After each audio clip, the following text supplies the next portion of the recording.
You're really going to enjoy this message. Here we're going to talk about how much is enough. Not for me, for you. How much money do you really want? We're going to be introduced to a very special friend of mine, a great speaker and quite a result-oriented guy, Paul Hutsey from Pittsburgh, Kansas.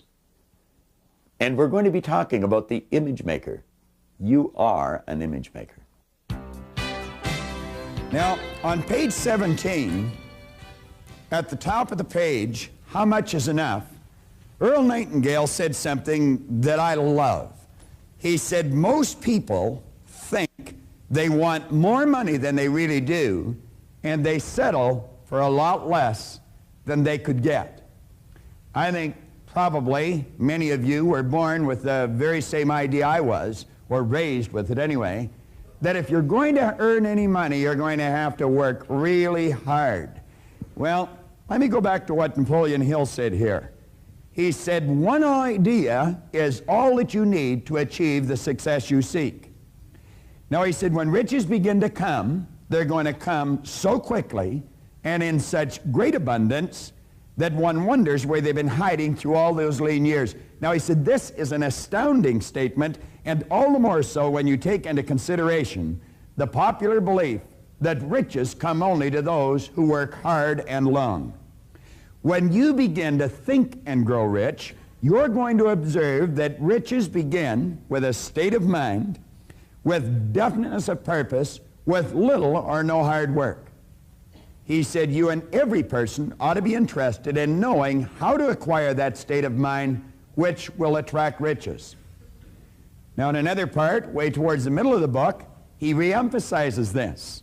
He said, if you are one of those people who believe that hard work and honesty alone will bring riches, perish the thought, because it's not true.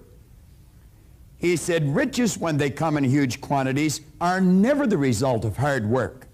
Riches come, if they come at all, in response to definite demands based upon the application of definite principles and not by chance or lack. Now, we're talking about the definite principles. It's up to you to apply them. You want to stop and think, how can I fill a definite demand? Now, you don't have to go too far to see very poor service.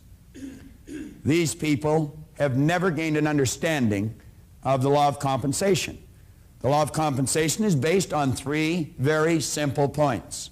The amount of money you and I earn is always going to be in direct ratio to the need for what you do, your ability to do it, and the difficulty there will be in replacing us.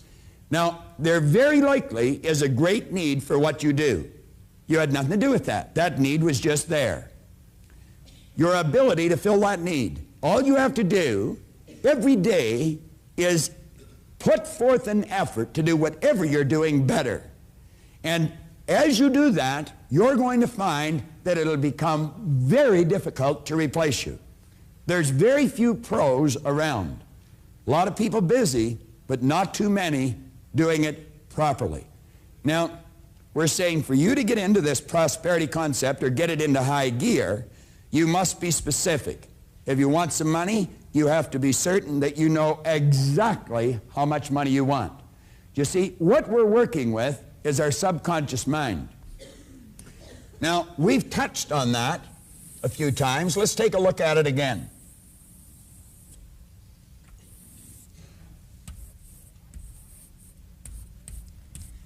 It's the ideas that have been programmed into our subconscious mind through repetition that is forming the conditioning that is there now.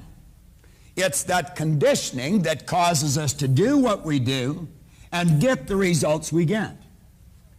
If there's poverty in this area or a lack of wealth, the problem is not in what we do. The problem is in what causes us to do it. You see, the action or the behavior is an effect. Now, this is what everyone works at changing. They're working at changing effects. If you want to change a result, it's absolutely essential that you go to the cause of the problem, the primary cause. And the cause of your financial situation right now is right in here in the subconscious mind. Now, what we must do is consciously choose, think, and build an idea of the prosperity that we're looking for here in our consciousness. Then we have to get emotionally involved in that idea. Now, people without money would have a difficult time accepting this. I have never met anyone with money that had a difficult time accepting this. As a matter of fact, they know it, and that's why they have the money. Now, you're working with your subconscious mind, and you have to know exactly how much you want. Now, let's stop and think for a few minutes about money. We live in one of the richest countries in the history of the world. There's absolutely no question about that. You can work productively all of your life. Let's say for 40, 45 years. And you know, it's a strange thing, but only 1 or 2 people out of 100 at the end of their commercial career are financially independent. And yet anyone can become financially independent. And the strange thing about it is you never have to earn a lot of money to become financially independent. Very, very few people earn a lot of money.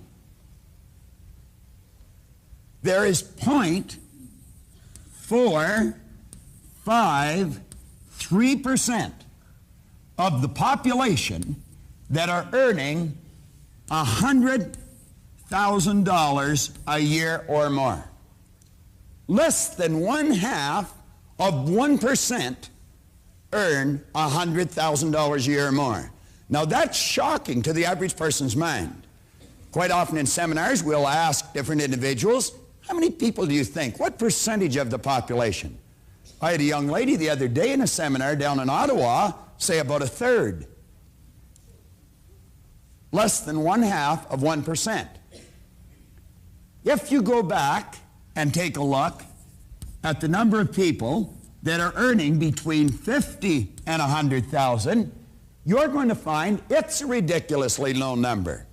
There's only 4.5% earning in excess of $50,000 a year. The number that go between 25 and 50 is 53%. So when you're at those cocktail parties or the neighborhood barbecue, don't believe all the stories you're hearing. Because they ain't necessarily so. Now let's think of this. Do we have anybody here that's 20 years old? 21? Andy, let me ask you a question. Do you want to stand up for a moment? Andy, how many ways, let me shake your hand first. How you doing, Andy? Thanks, good. I'm doing wonderful. Andy, how many ways do you think there are to earn money? Hundreds. Well, you know, it's written in the book that there's only 2. Just 2 ways. Now, that's a little shocking to most people. I had a young man the other day say 1 way. He was really close. There's 2 ways. One is people at work, and the other is money at work. They're the only 2 ways that you have to earn money. Do you work, Andy? Yes, I do. You do. Do you spend one of those each week? Very easily. Very easily. What we're looking at here is a $20 bill. Andy, when you got up this morning, did you sit on the side of the bed and think, I wonder if I'll get dressed today? No, I didn't. Just automatically got dressed, didn't you? Yes, I did. That's a habit, all right? That's something we do without giving any conscious thought to it. Andy, let's suppose you took one of these $20 bills and set it aside each week. Just fold it up and set it aside. And you did that for 50 weeks. You have 50 20s. How much money would you have? $1,000. $1,000. Now, Andy, if you did that for 50 weeks, you'd have probably formed the habit of doing it. Would you agree with that? Yes, I would. Habits are hard to break, aren't they? Yes, they are. And if you kept doing it every year for 40 years, how much would you have? $40,000. $40,000. That's right. That's if you just left it sitting there. However, if you found someone that really understood how to find gainful employment for that $20 bill, and you give it to them to put to work for you, then you've got two ways going for you. You're working, Andy, and so is your 20. Do you know at the end of 40 years, you wouldn't have 40,000, Andy. You know how much you'd have? No, I don't. What do you think you might have? So a couple $100,000? A couple of $100,000. If they only found gainful employment at 10%, you'd have $450,000. Yet all you've ever done is set aside $20 a week. If they found gainful employment for it at 12%, Andy, you wouldn't have $450,000, you'd have $850,000. And if they found gainful employment for this $20 bill at 14%, and there's many people around that can help you do that today, you'd have $1,520,000, Andy. And all you've ever done is set aside $20 a week. And you'd have $1.5 million working for you. Now, there's less than 0.5% of the population of your country that are earning in excess of $100,000 if you never spent the $150,000 or the $1.5 million. If you just left it sitting there, Andy, do you know that it would earn for you between $150,000 and $200,000 a year? And you'd still have your $1.5 million. I would imagine you could probably get by on that for a while, couldn't you? If I had to. Yeah. Thanks, Andy. And all Andy's ever done is set aside $20 a week. Do you know if Andy worked on chips at McDonald's and never got promoted, he could become a millionaire?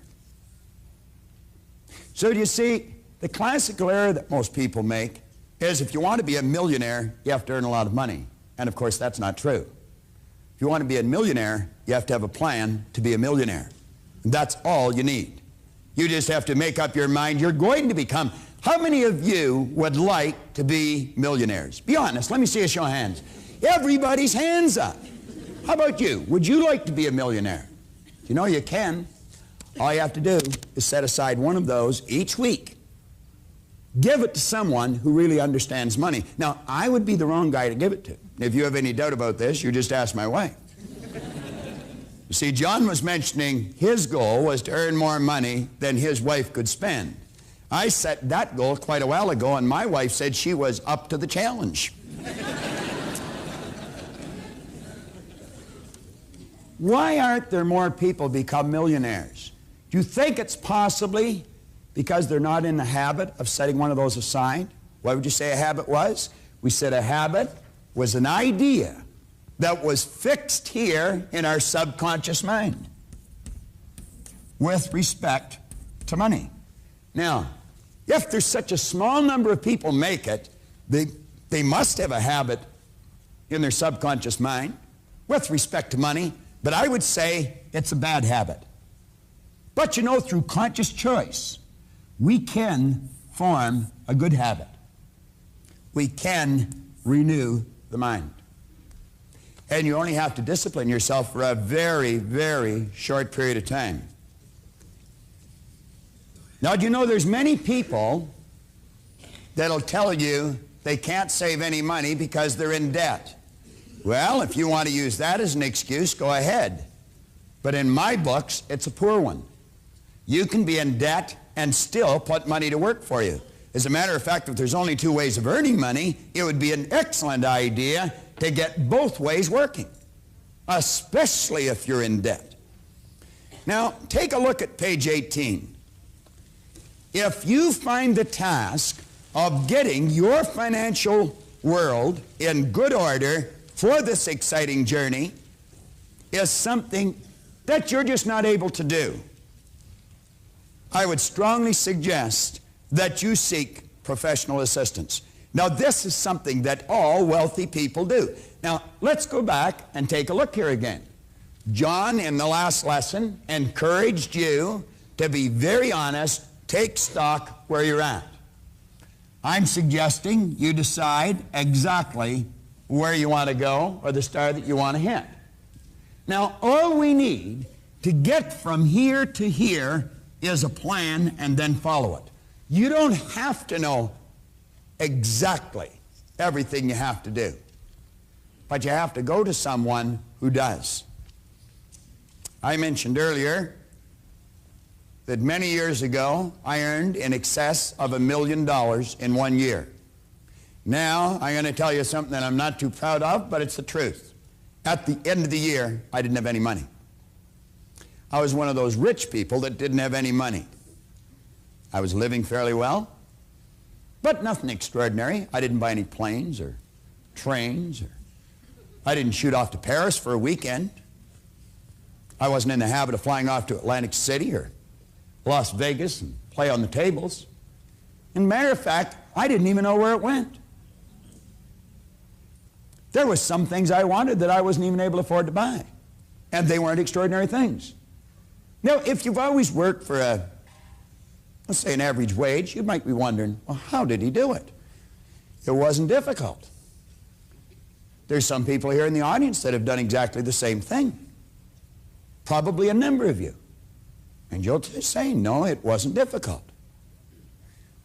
Do you know that most people have never sat down with someone that really understands money?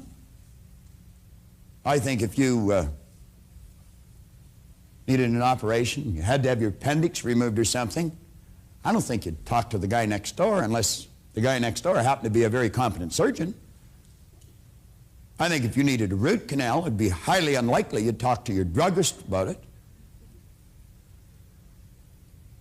I have mentioned earlier here on the tape that we had a bit of a catastrophe with our plumbing this morning. I didn't phone the electrician to have that repaired. Why is it we just ask anyone for advice? Why is it we just say, what do you think? The person we're asking probably doesn't. But they'll always give you an opinion. Well, we're suggesting you sit down with someone that really understands. Now, wealthy people follow the advice of financial experts. Yet it's similar to the principle, the idea that if a person's body were sick, he or she would seek out a skilled physician for advice. Moreover, you should also keep in mind that even healthy people, if they're wise, periodically go to a doctor for a checkup. You know, I went to a doctor for a checkup here just recently. There was nothing wrong with me. Oh, well, wife says go, so I went. You know, I do everything she tells me. And he was examining me, and I thought, wonder why he wanted to be a doctor. I thought I'd hate to do this. You see, I'm a salesperson, and I love to sell. I actually pity a person that's not. Now, I know there's a lot of people that love what they do, and they probably pity the salesperson, but that's the way I think. And so, of course, I was comparing what he did with selling. And I thought I'd much rather sell. But I still went for his advice, even though there was nothing wrong with me. Now, I want you to think about this. You don't have to be sick to get better. Come down to the middle of page 18. We say it's already been brought to your attention that very few people ever develop real expertise in the area of serious financial planning. They just don't do it. Therefore, we should seek out a competent financial counselor. Now, if you are not on the road to financial independence, this is probably why. There's three categories that people generally fall into. Number one, they're in a deficit position. That means there's more going out than there is coming in. They're in debt. Number two, they're in a break-even position. Everything that comes in goes back out. Number three, they're in a surplus position.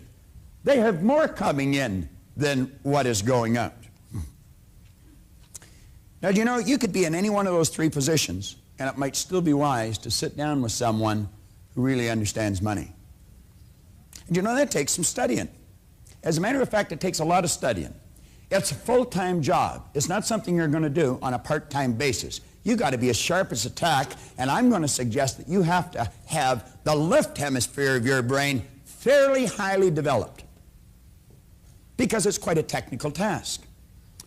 And of course, I operate from the right hemisphere of my brain. Someone once told me I was a bihemispherical paraplegic, and I'm inclined to agree with them. I just operate from about half of my brain. That's the conceptual side. The other side is kind of useless. Now, a person that's in the deficit position could form the opinion, and it would be tragic, that all they have to do is get more money coming in and that would solve their problem. However, if they're in the habit, if they've got a habit, now think of this, of spending more than they earn, would bringing in more solve their problem? No, of course not.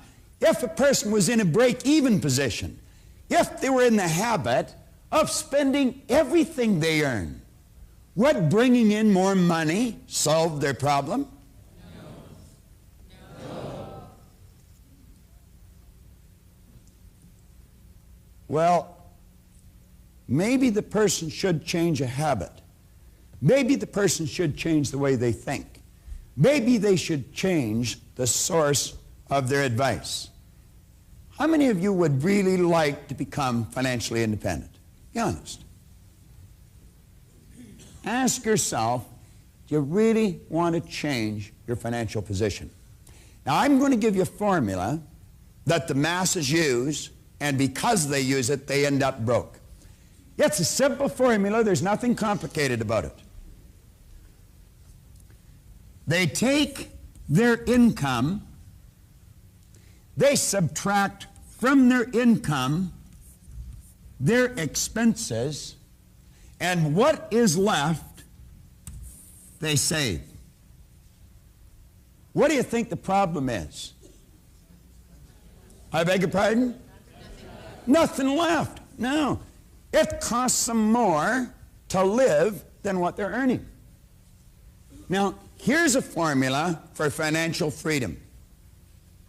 I like that better than financial independence, because I'm going to tell you money will generate a respectable amount of freedom.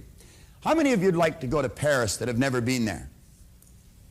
How many would like to go to Rio that has never been there?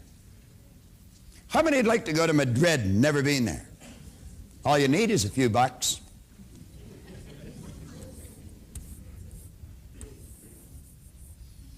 A person should sit down and establish financial goals. They should know exactly what they want to be worth a year from now, 5 years from now, 10 years from now. Without giving any thought of how they're going to get there, this is where I want to be. Then they should add to that their expenses. Do you know that most people do not even have the brain cells to figure that out properly? I might be able to, but it would probably take me a long time, and I would really be afraid that I would make a big error. This is something that has to be done by a pro. Most people are not able to even identify all the areas they spend money. Well, they may think they do, but they really don't. When they add those two together, that tells them what their income must be. Now, that doesn't change their income, but at least they've got a target to shoot at. Now, if you want to become financially independent, sit down and decide exactly what you want. Go to a real good financial counselor, a financial planner, and let them get involved in what they call a fact-finding mission. They've got forms, they've got that little chip now. I mean, there's so many ways that they can do it. Let them figure out what it costs you to live, and then you're going to know how much you have to earn. Now, here's how we change it. I want you to take the back of that little card that you've got. Take the back of that little buff card.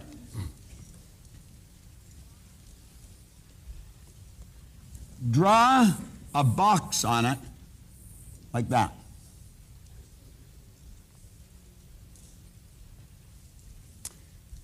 Now, if you're sitting in your den, in your family room, maybe out in the backyard, go and get a pad and a paper. Just turn this off until you get it, and then put that box on it. Now take and draw a line right down the center. Now take and put 4 lines inside the box.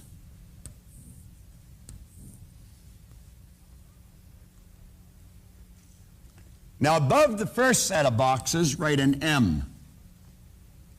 Above the last one, put an F. Put a T beside the M and a T beside the F. Put a W in the center. Now we've created a week's calendar. I like to do it a little different. Now, what we're going to do now is take and change it into mornings and afternoons. AM. Let's loosen this up a bit. You repeat this after me as you write it in. Come on. AM. AM. Oh, come on, only about a half. You're doing it. Right? What'd John say? The more you put in, the more you get out. Come on. AM. AM.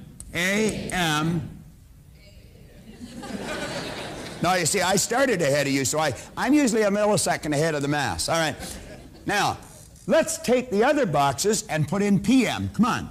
PM, PM, PM, PM, PM. There, we all finished at the same time. You learn quick. All right. Now, let's stop and look at what the average person does.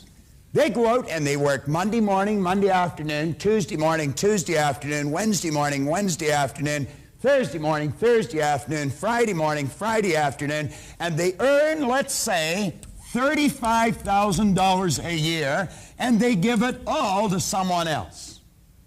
Every cent of it. They give it to the mortgage company, they give it to the grocery store company, they give it to the leasing company, they give it to the gas station company, they give it to the dry cleaning company. They give it all away. It was their money. They worked for it, they earned it, and they didn't even keep any of it. Do you know the ancient Babylonians go way, way back? They knew exactly how to become financially independent. They were a very, very, very wealthy race of people. They said that a part of all you earn is yours to keep. And what you should do is take the first part you earn. That's yours. Now, you're going to find people say, but I couldn't afford to do that. Oh, the truth is, you can't afford not to do that. Because you see, the latter years of your life, what should actually be the worst may very well turn, or the best, may very well turn out to be the worst. Andy, $1.5 million, and all you've ever done is set aside $20 a week. Is that correct? Have you any idea, Andy, what you would be worth in a relatively short period of time if you did that? If you just said, I'm going to take what I earn between 8 a.m. and noon on Monday, and I am going to pay me that. Anyone that is prepared to make that kind of a commitment, I can assure you, can become financially independent in a relatively short period of time. Now, for many years, I traveled with John all over the place, all over the country. We would work up 200 cities in a year. And we were working with all kinds of financial institutions. And you know what really puzzled me? These people were working around money all the time, but they didn't understand it. Most of them didn't even have very much of it. It's like Bernard Baruch one time said. He said it puzzled him. People on Wall Street worked around money all their life, and yet they didn't understand it. They thought they were excited because they were earning money. The truth is they were earning the money because they got excited.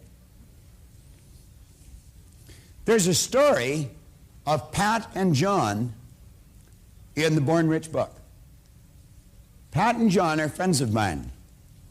Here about 6 years ago, 5 years ago, 6 years ago, I guess, just around this time of year, it was around the beginning of November, We got together and we sat down in the Prince Hotel.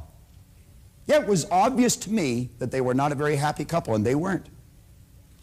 And it was obvious why. They had never sat down and taken one of these gold cards and written on it what they wanted. They were locked in that particular morning to a very negative polarity. I was locked into a very positive one.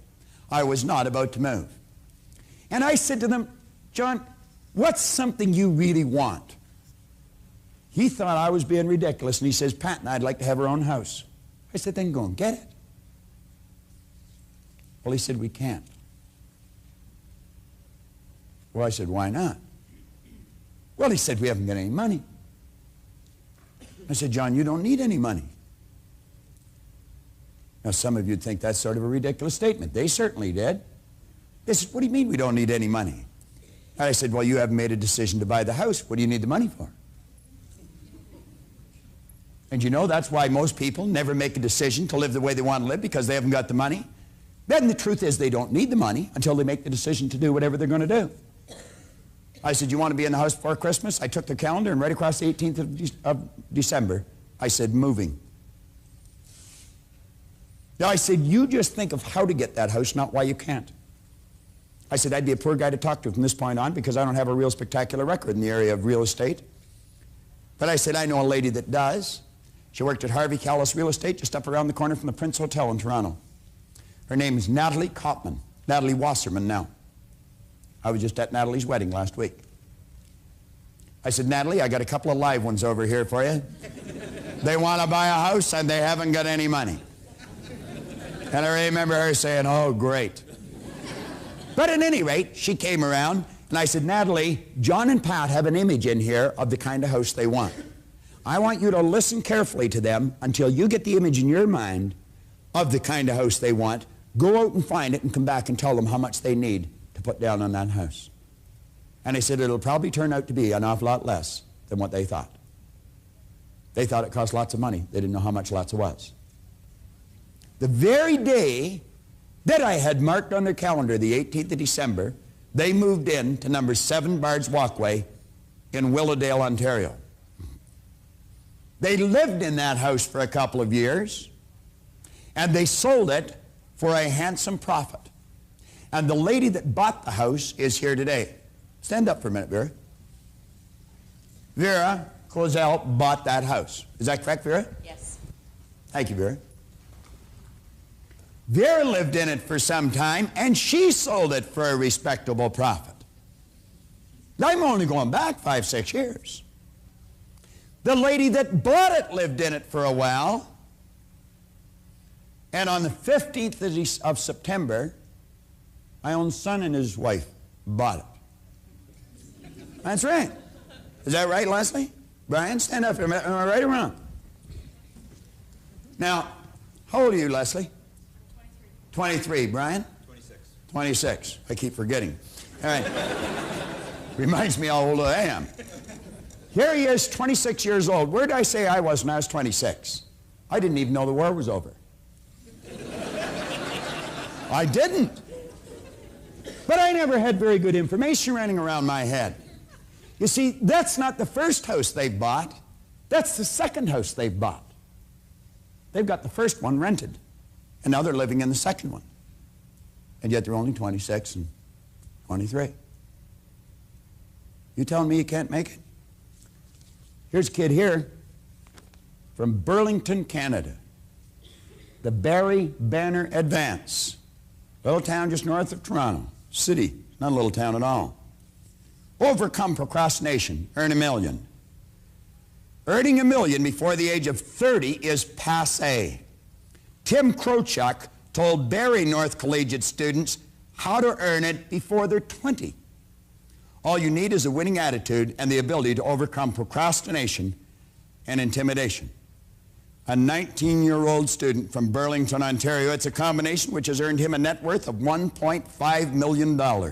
An audible gasp escaped from the audience of more than 75 students at North when Krochuk revealed what he was worth. He said, there's no trick to having a winning attitude. It's all in the way you think. He said, this stuff, although it sounds really hokey, it works. This kid had his first business when he was 12 years old in grade 7. He's had 8 cents, 4 of which is still in operation. You think you can't? That kid started when he was 12. Brian and Leslie just bought their second house, 26 and 23. I was trying to figure out where to get the rent. And I'm going to tell you, on more than one occasion, I never got it, so they put a lock on the door. I'm not going to ask you how many of you that's happened to, but it's happened to me, and it happened more than once. Didn't even know how to do that. I met someone that really understands money, and I married her. And when we came back to Toronto, I said, you know what we're going to do? We're going to originate an idea, and we're going to start a company so that the people that go through the seminars will be able to have a choice of going and getting competent financial advice. And you know that thousands of people have gone through that company. Now, Linda operated that company. The first couple that went through there were getting married in 9 months. I'm going back about 8 years. One said they couldn't save money, and the other one said they couldn't save their soul. Nino, you know this couple. With a proper plan, they had enough money to put a down payment on a house and buy all the appliances for that house 9 months later when they got married. Here just recently, they sold that house, earned a handsome profit. In fact, they earned more money, profit on that house than they have earned themselves working since they started to work, and they moved into a much more beautiful house. Now, if you're not making the headway you want, for goodness sake, go get some advice. Now, you go back on page 19. And as you take a look in this book, again, if you're sitting in your family room or you're sitting out in the back porch, on page 19, write in a date that you're going to have an appointment with a competent financial planner. And go and sit down and let them help you answer the second question. The figure below is the amount of money I need to provide the things I want to live the way I choose to live. Don't let your present financial situation deter you from going right after the thing that you really want, your goal. I want to introduce you now to a couple that I've just referred to in the seminar who thought they couldn't go after what they wanted because it would cost lots of money. But with the proper advice, they got exactly what they were after. They're a couple of very dear friends of mine, Pat and John Swan. We met Bob early that day. I remember it very distinctly. It was at the Prince Hotel in Toronto. We were to meet him at 7 o'clock in the morning. And the whole purpose of the meeting was to find out what we really wanted. We didn't know at that point, but we knew we wanted something. And I remember meeting him, and he looked directly at John and said, "What is it you sincerely want? What do you want more than anything?" And John just looked at him and I sat there and I thought, we'd been discussing this for a couple of hours. I sat there and I thought for a couple of minutes and I said, "Bob, I really want Pat and I and Tony to have our own house for Christmas, 1982. And this was early November. And that's what I wanted, and it scared me. We hadn't done real well financially up until that point. We were living in a basement apartment, and the idea of owning our own home before Christmas was what I really wanted. But I didn't know how to do it. I didn't know what I needed to do it. I didn't know where I was going to get the money.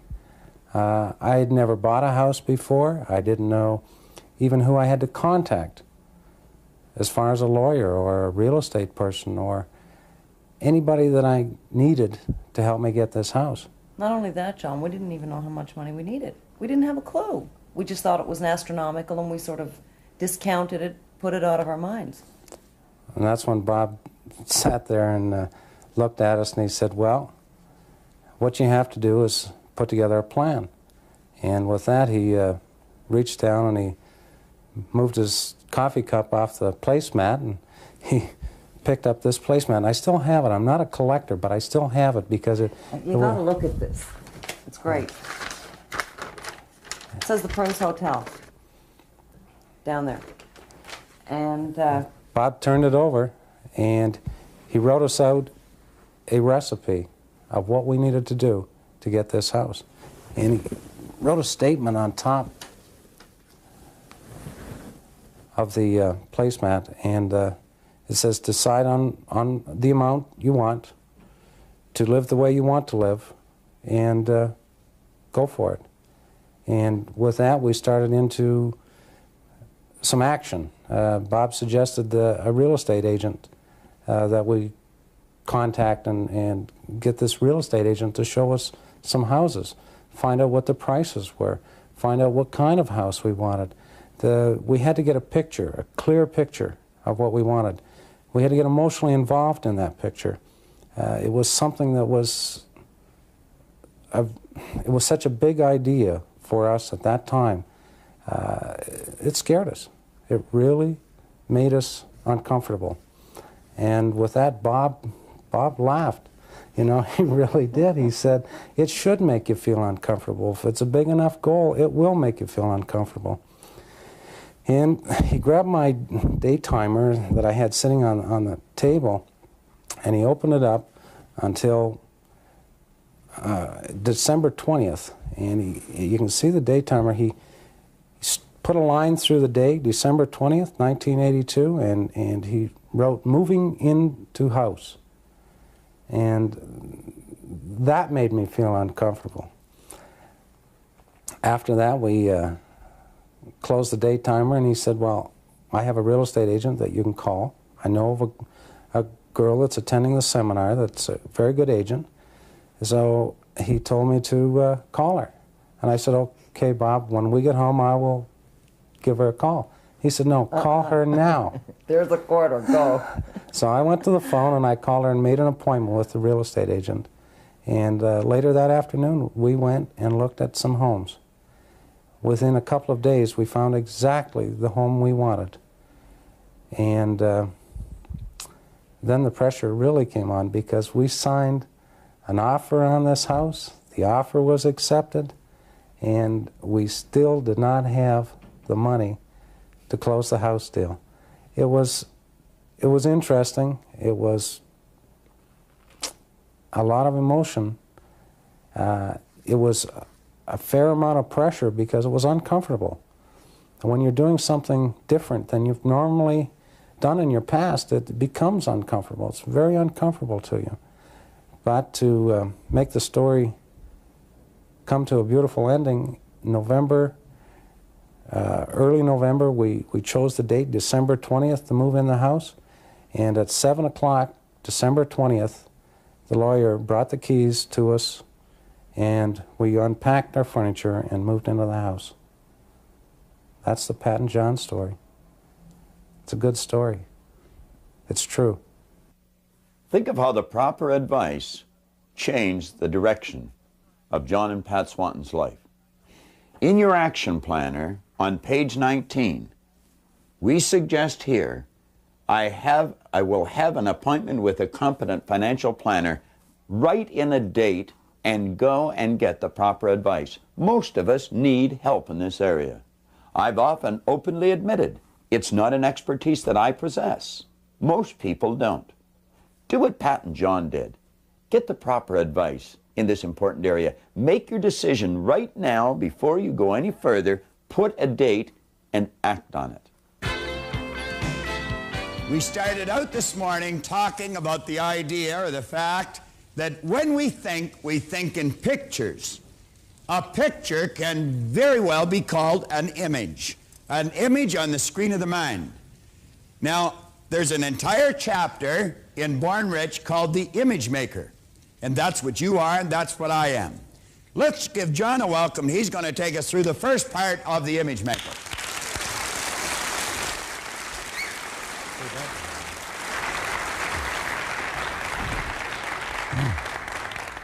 Are we ready? Yes! How do you feel? Wonderful! You know, a number of years ago, I had an opportunity to work in a couple of educational institutions. And if you were to go, how many people are from Mississauga? We got some people from Mississauga. You know, as you go up Highway 10, just past Eglinton, you see two big buildings on the left-hand side if you're going north. And one building is the Peel Separate School Board, and the other one is the Public School Board. And I've had an opportunity to speak in one of those beautiful buildings. And any time that I ever go there, I always speak on this subject, psycho-cybernetics. And one of the reasons I speak on it, because really, I think it's the bottom line in not just selling, but in living, period. Because Maxwell Maltz has probably put together the best piece of material that has ever been put together on this subject called psycho-cybernetics. Now, when I go to any one of those places, I will put something like our stick person on the board, and I will put the idea in the bottom part of the personality that we've been referring to, the subconscious mind. And then I will write in there, SI, and I ask them to let that represent what is called their self-image. Now, I want you to really think about this. I start off every single self-image seminar exactly the same way. And I'll say something like this. We don't have what is called a drug problem on our campuses today. Not at York University, not at the local high school, not at any school in this country. And I will deliberately walk to the podium and I will stop. And I'll pause for about 30 seconds after I make that statement. And you can see people elbowing each other or whispering to each other, wondering, where did they get this one? Because you see, that's kind of a ludicrous statement. Bob mentioned this morning that dis-ease is a symptom. The use of drugs is a symptom, behind which there lies a cause. Because we don't have, as Maltz mentioned, we don't have a drug problem, we don't have a drinking problem, we don't have a financial problem, we don't have a relationship problem, and we don't have, you could say, a productivity problem. The only problem we ever have with respect to those areas is a self-image problem. Now put your thinking cap on and examine this idea. I started off this morning and I said this. You can take anything that I'm going to say, or Bob, and you can reject it. You can do that. Or you can take the information and you can accept it. You can do that. Or you can just neglect it. And I said, don't accept, don't reject, and don't neglect what you hear. But I mentioned that only a fool would not take an idea. Kick that idea around to see if it would change, alter, and or improve the end result for a happier, healthier, more productive life. You see, if there was one thing that I ever wanted to get across to my kids or to you, is that our self-image, it sets the boundaries of performance in your life and in mine. We cannot outperform our self-image. We will never do it. Whether it's weight, and Bob will go over this in detail, whether it's income, whether it's relationships, no matter what it happens to be, our image is the governor that sets the boundaries of performance in each and every area of our life. Our image. Now think about this. I want you to imagine for a moment, I want you to go way back to when Socrates was teaching. Now Socrates taught much, but he wrote very little. Plato took what he learned from Socrates and he put it into words, and we were all the benefactors of the work of Socrates. So Socrates decided that he was going to try to use an analogy to teach people something about this governor, about this concept, about this belief system, this idea, this image of self, and how it controls all the performance in each person's life. And this is the way he was able to do it. He said, I want you to imagine all these prisoners in an underground den. He said they have been there since birth, and they're all lined up beside one another. He said they're chained at the neck, they're chained at the feet, and they're chained at the hands to one another, and they all stand in an even line. They can sit, they can stand, they can turn their head each way, they can take a step this way and a step that way, but that is the extent of it. Which is symbolic to mean that many of us stand on what is called this 50-yard line of life, afraid to go for the goal because we might miss.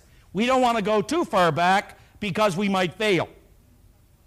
We don't seem to understand that it's got something to do with the concept or the image we hold of us. He said, now, I want you to imagine that they have never ever laid eyes on human life because the cave is dark, they cannot see one another. Now, he said, in front of all of them, there is a big wall from which shadows are moving back and forth. And he said, from these shadows, there are voices coming as though they're coming right from the shadows directly to the prisoners in this underground den. Are you with me? Now he said, the shadows and the voices are coming from one area of the den. Way back behind these prisoners, there are people walking back and forth, unaware of the prisoners further in the den. And he said what they are people coming in from the ocean, going up through a cave, carrying treasures from their ships that they took at sea. And as they walk by a flaming fire, and as they do, their shadows bounce off the wall of the den and come back at the prisoners who are staring at the wall. And as they speak, their voices travel and they echo from the wall, so it would appear that the voices and shadows on the wall of the den to the prisoners is real. They have no knowledge of what's going on at the back. Now I want you to imagine that one day the chains break away from the one prisoner standing at the end of this line. I want you to picture that. He's standing here and the shackles fall from the prisoner. As they fall from him, he looks and he sees a light coming down from the surface of the den, coming out in the shape of an elbow directly in the area he is looking. Now, since all of us, you and I, since all of us are motivated to move in the direction of the light, in other words, every single person in this room is genetically structured to grow, to move in the direction of a light. You put a potato in a cellar, and that potato will grow in the direction of any kind of light coming through to it. Well, this prisoner spots the light and begins to move in that direction. Don't you think that as he begins to move, there would be some apprehension of some kind? And as he gets close to the light, he puts his head into that elbow and he looks up and he experiences the entire spectrum of light to the point it almost blinds him. It's overwhelming. But again, being genetically structured to continue to move in the direction of the light, he begins to climb. And don't you think as he begins to climb, he's going to feel some fear? Yes. And as he reaches the surface, he looks and he sees the sky, some clouds, the trees, and all that nature has to offer. Don't you think he would now be in a state of awe? Yes. Do you think now that what he once thought was real is not necessarily real, that maybe there was something beyond the light? Yes. That in other words, the way he was living and the results that he was getting or that he has, that suddenly now he realizes there is something more he could possibly do? And as he begins to walk around, he comes to a little lake. and he looks in and he sees an image, and he begins to run from the image, wasn't he looking at an image of self? And as he backtracks, he stands at the den and he can hear the prisoners yell, "Return, we'll offer you rewards to tell us what you found beyond the den." Do you think he'd care for such honors?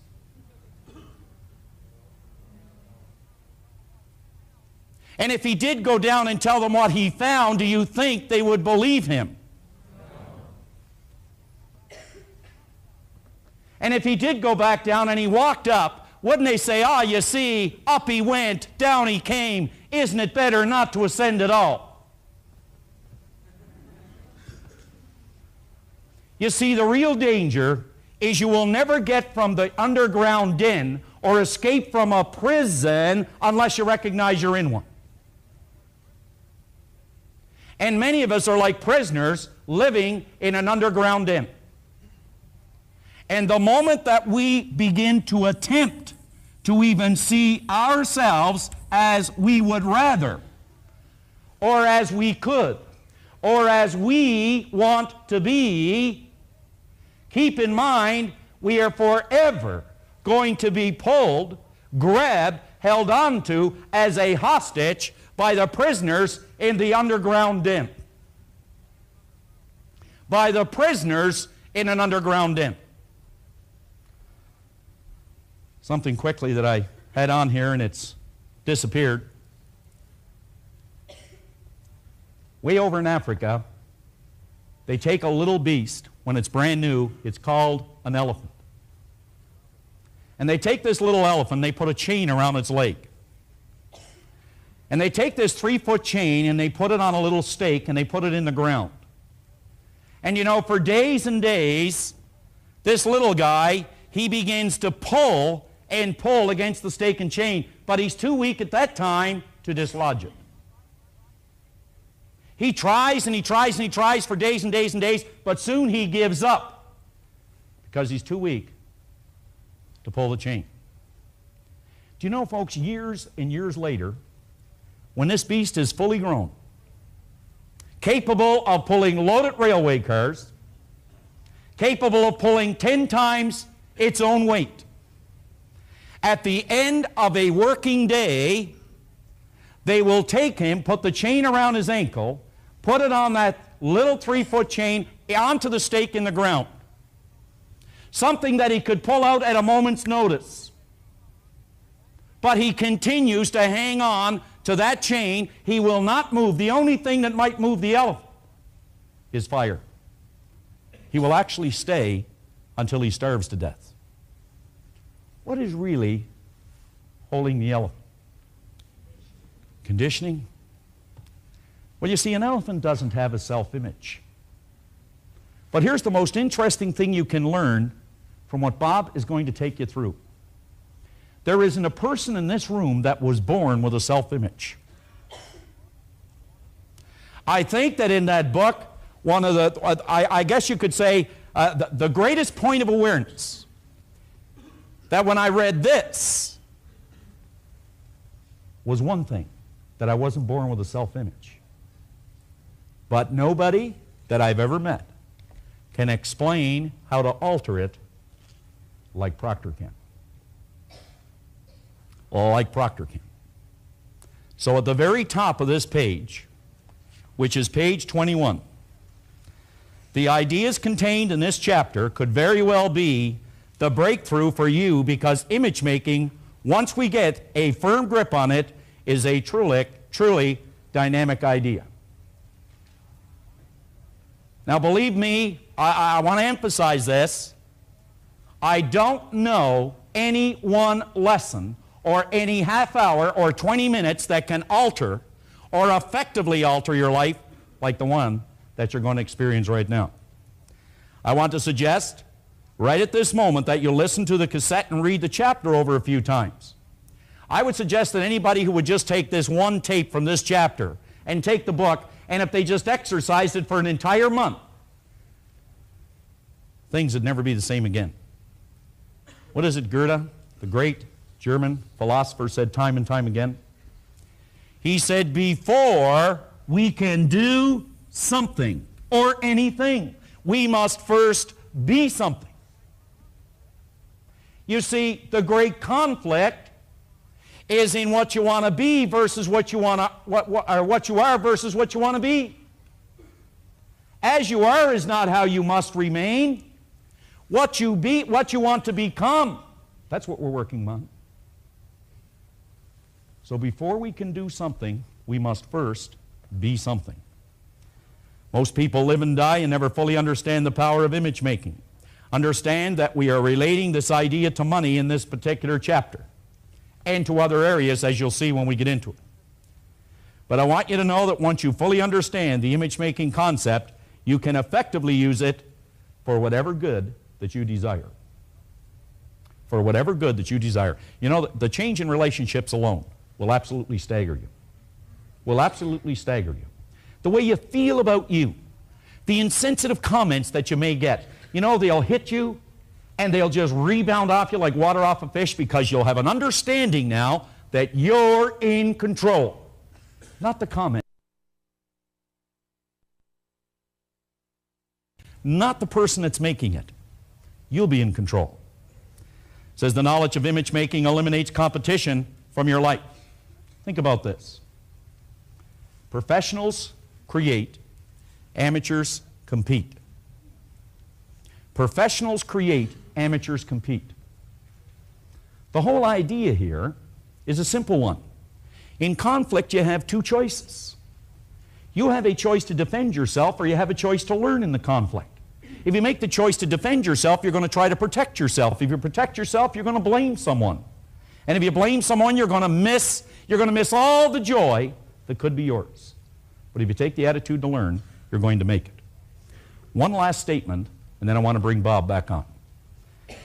The Spanish distiller at the bottom of the page, just draw a circle around it, because you see, you're either a prisoner in the underground den or you're on the surface enjoying all the greatness, all the goodness, and all the joy that is your birthright. The good life then is expensive. There's another way to live that doesn't cost much, but it isn't any good. It isn't any good. So let's get the all level of energy up again and bring on Robert. Okay. Thank you, John. On page 22 in your action planner, I want to suggest that you take the chapter on the image maker and read it over a couple of times. Not once, read it over 2 or 3 times. I have found that as we read things over, they start to take on a different meaning. I read somewhere in a book where it said, when you read a good book through the second time, you don't see something in it you didn't see before. You see something in yourself that wasn't there before. So as we go through this chapter a couple of times, we'll start to relate to it a little different. Now, I want to suggest that at the end of this particular lesson, you sit down with the new understanding that you have from the information we've already covered, and stop and ask yourself, what areas of my life would I really like to change? Take a look at some of the results you're getting at the bottom of page 22 and list some of the results you'd like to change. Now, at the top of page 23 is a quote that come out of Maxwell Maltz's classic Psycho-Cybernetics. Psyche being Greek for mind, cybernetics being the science of control and communication in our marvelous mind. Now, Maltz said, we act, we behave, and feel. Now think of what we're talking about here. We act, we behave, and we feel. The vibration that we're in most of the time, according to what we consider our self-image to be. And we do not deviate from that pattern. This is the one stumbling block that many people have. You're going to hear from a man in a few minutes that made a phenomenal change just through understanding this one idea. And I'm going to tell you, the man was brilliant when he got the idea. It was just one small change. This could be the one you want to make. Now, Maltz explained that the image you hold of yourself is a premise, a base, or a foundation. It's nothing but an idea in your mind upon which your entire personality is built. He concluded this image not only controls your behavior, yet controls your circumstance as well. Now, it would take a respectable understanding to grasp that. How could an idea in our mind literally change the circumstances in our life? Well, by the time you finish this seminar, the various subjects in it, you're going to know exactly how those circumstances can change. It'll be very clear to you. But I can assure you, you alter this image in your mind that John was talking about. You take this idea of what you want to be and learn how to plant it in here and release this idea. Like that, your life will change. And you're going to hear from someone who made a big change. Now, let's take a look at this idea of cybernetics. You know, a number of years ago, many years ago, I bought this book. It was out around 1960, and it was shortly after that I got it. And like most of these books I get, I read it over and over and over again. Now, let me digress for a second.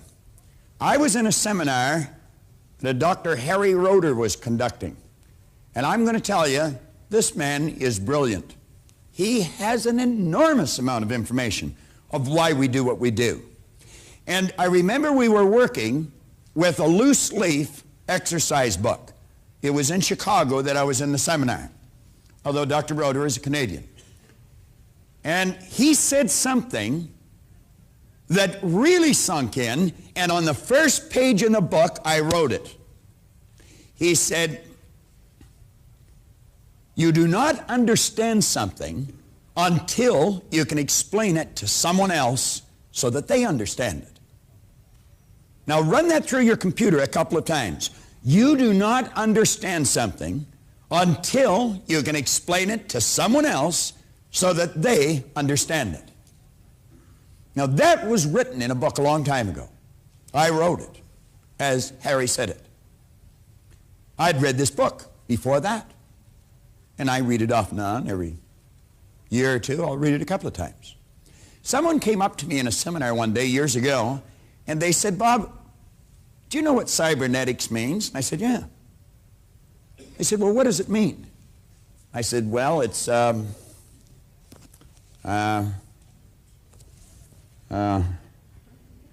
all I could see was the front page of that book where Dr. Roeder said, you do not understand something until you can explain it to someone else so that they understand. And I didn't know how to explain it. Now, this chapter, or this paragraph on page 23 is right out of this book. I went and got the book out again, and I started to study it. And I got some other books on cybernetics, some real heavy stuff, and I started to study it. Now, let's read it.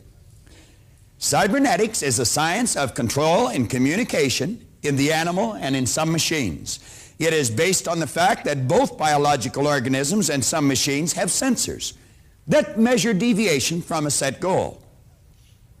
These sensors signal feedback into a coordinating mechanism, your nervous system, which corrects the output or the behavior of those same organisms or machines. Now, if you're reading a page and you go spinning past that paragraph, I think you'll have to admit it'd be pretty easy not to understand what you've just read. Now, you just read, in fact, I read it to you and you probably followed me. You might ask yourself, could you really explain that to someone?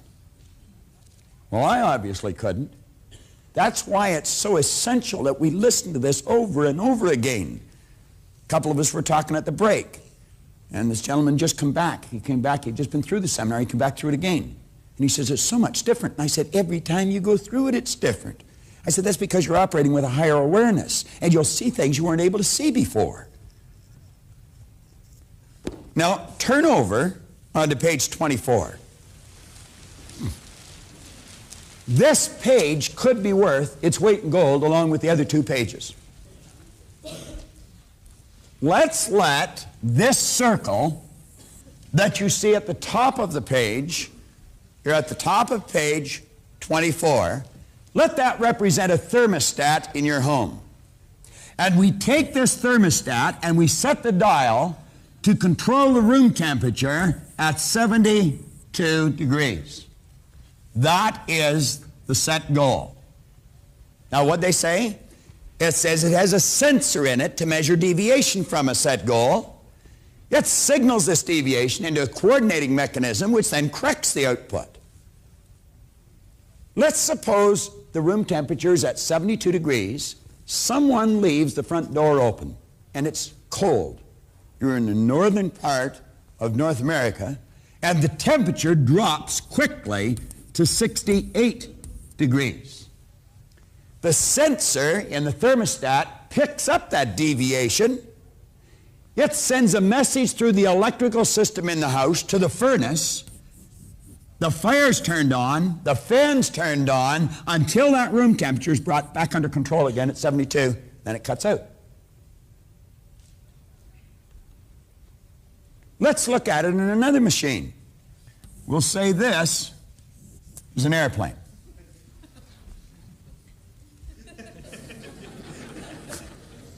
Well, that wasn't nice. I'll bet you couldn't draw it any better. It's quite obvious I haven't majored in art. Like the guy said he majored in the minors. All right. Now, this airplane, let's suppose it leaves Pearson International Airport in Toronto, and it's going to LAX or Los Angeles in California. When the pilot leaves the vicinity of the international airport here in Toronto, the pilot sets a cybernetic mechanism. That's called an automatic pilot. Then you see the guy with the 4 stripes wandering down the plane and, how are you today, sir? You having a nice trip? Enjoying yourself, ma'am? I used to sit there and I think, why doesn't he get back in that room up front? I didn't feel particularly comfortable screaming through the sky at that height, and the guy that's in charge of the ship wandering around, inquiring as to the state of my health. But I would feel much healthier if I didn't see you wandering around this plane. But it didn't make any difference. He could have come back and sat with us. That plane was under control. It had an automatic pilot, a cybernetic mechanism. Now, let's suppose that airplane got hit with some unexpected turbulence, and bang, it got knocked off course. The automatic pilot would pick up the deviation from the set goal. If it didn't, this thing might end up somewhere down around Juarez, Mexico. It signals a message through the electrical system in the airplane. The wings are changed. The engine thrust is changed, and that plane is brought right back under control again. Now come down and take a look at these two people on page 24. We'll just draw one. This person has an image in their mind. I'll use a concept that we could all relate to. Let's suppose this person's a salesperson or they're a student. You could use either one. Let's suppose the salesperson sells $1 million worth of their product or service every year. Do you know large sales organizations can pretty well tell you what their sales force is going to write at the beginning of the year? If they have a contest and they send them off to some exotic place on a trip for writing so much business, and they name where they're going to go today and they're not going to go for a year, do you know that they can book the seats on the plane now? They know exactly how many rooms that they're going to rent. That's because people very rarely deviate from their set objective. They're locked into a habit pattern. Or we could switch this, and let's say it's a student that gets a C average. Now, this salesperson may get a real pep talk in a sales meeting or something. No understanding, just motivation, no education.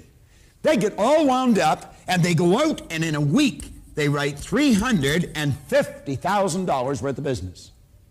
Their self-image picks up the deviation from the set goal, sends it into a coordinating mechanism, the nervous system. A signal is sent, and the behavioral patterns will change, and that person will quit selling until they're back on course again.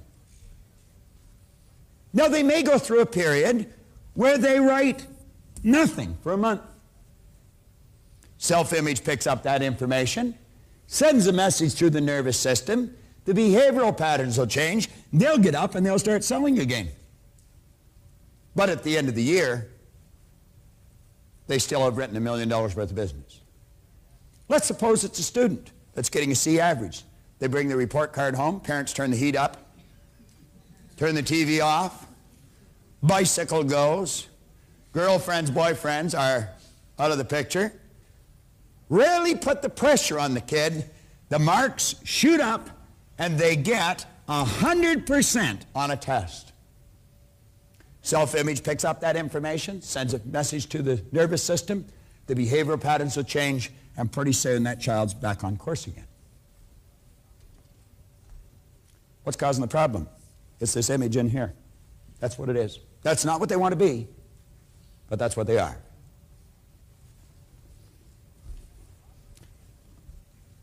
At the bottom of the page, that drawing. On page 25,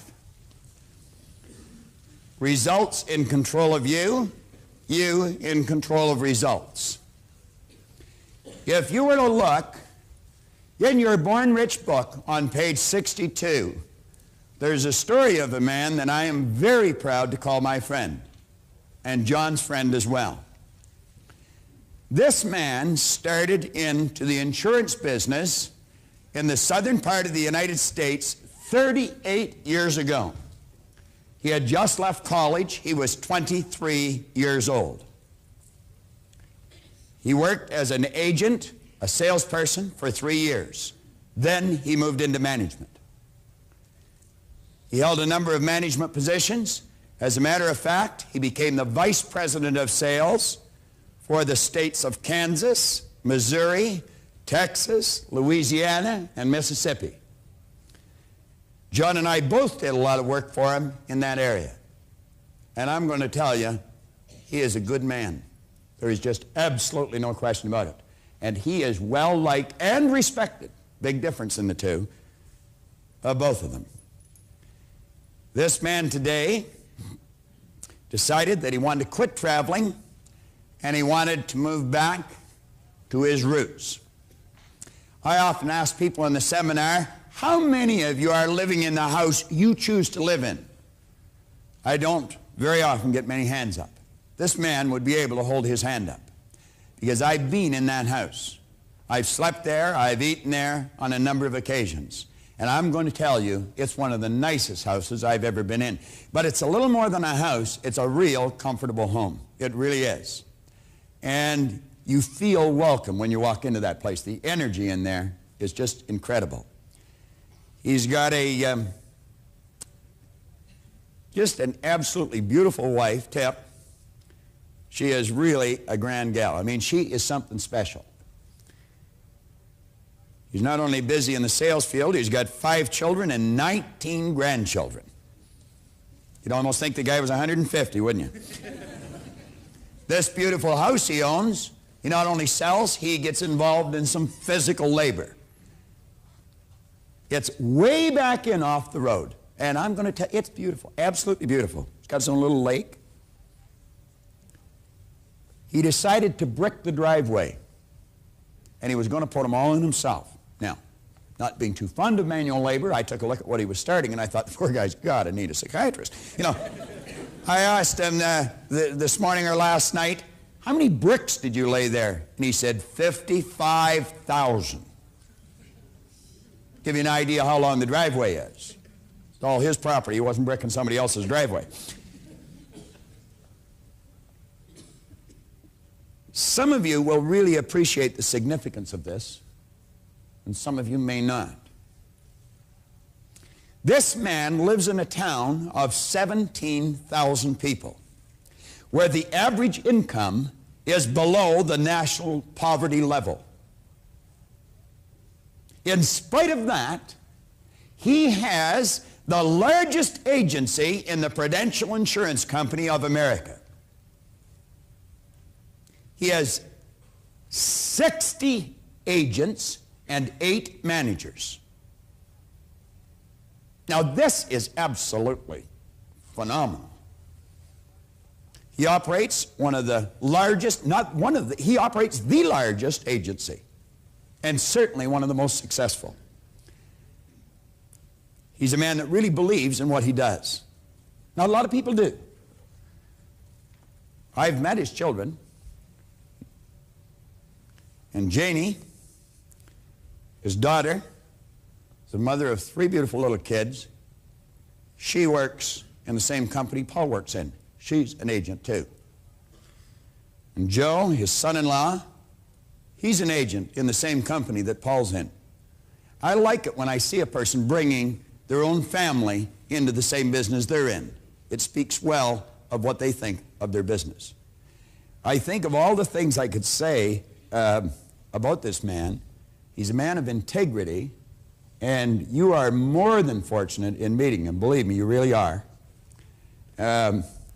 He's a very special friend of mine and John's, and I phoned him just a little over a week ago, and I said, you know, I've got an idea that it would really add something to this program, because there will be millions of people watching this all over the world.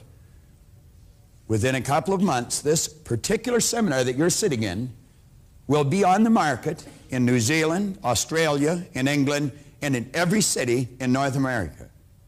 I wanted those people to know this man.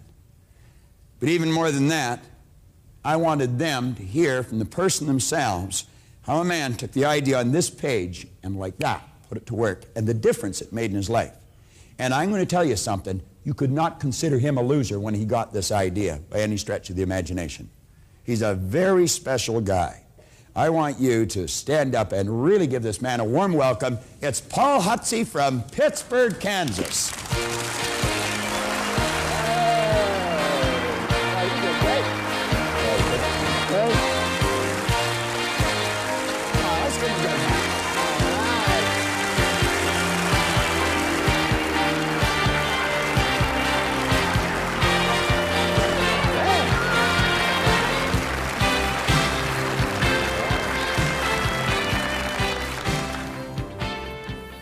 As I pause to think about what sets most men apart, it seems to me that goals in life is a place to start.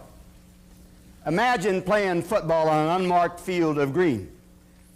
Not a goal line to be sought, not a goal post to be seen. It would be an aimless battle with nothing to be gained, without a thing to strive for, not a score to be obtained. We must have purpose in our lives for the flame that warms the soul. Every man must have purpose. Every man must have a goal. The question is, why are you here today? Well, I think you're here today because you want more of the good life. Right, Nino?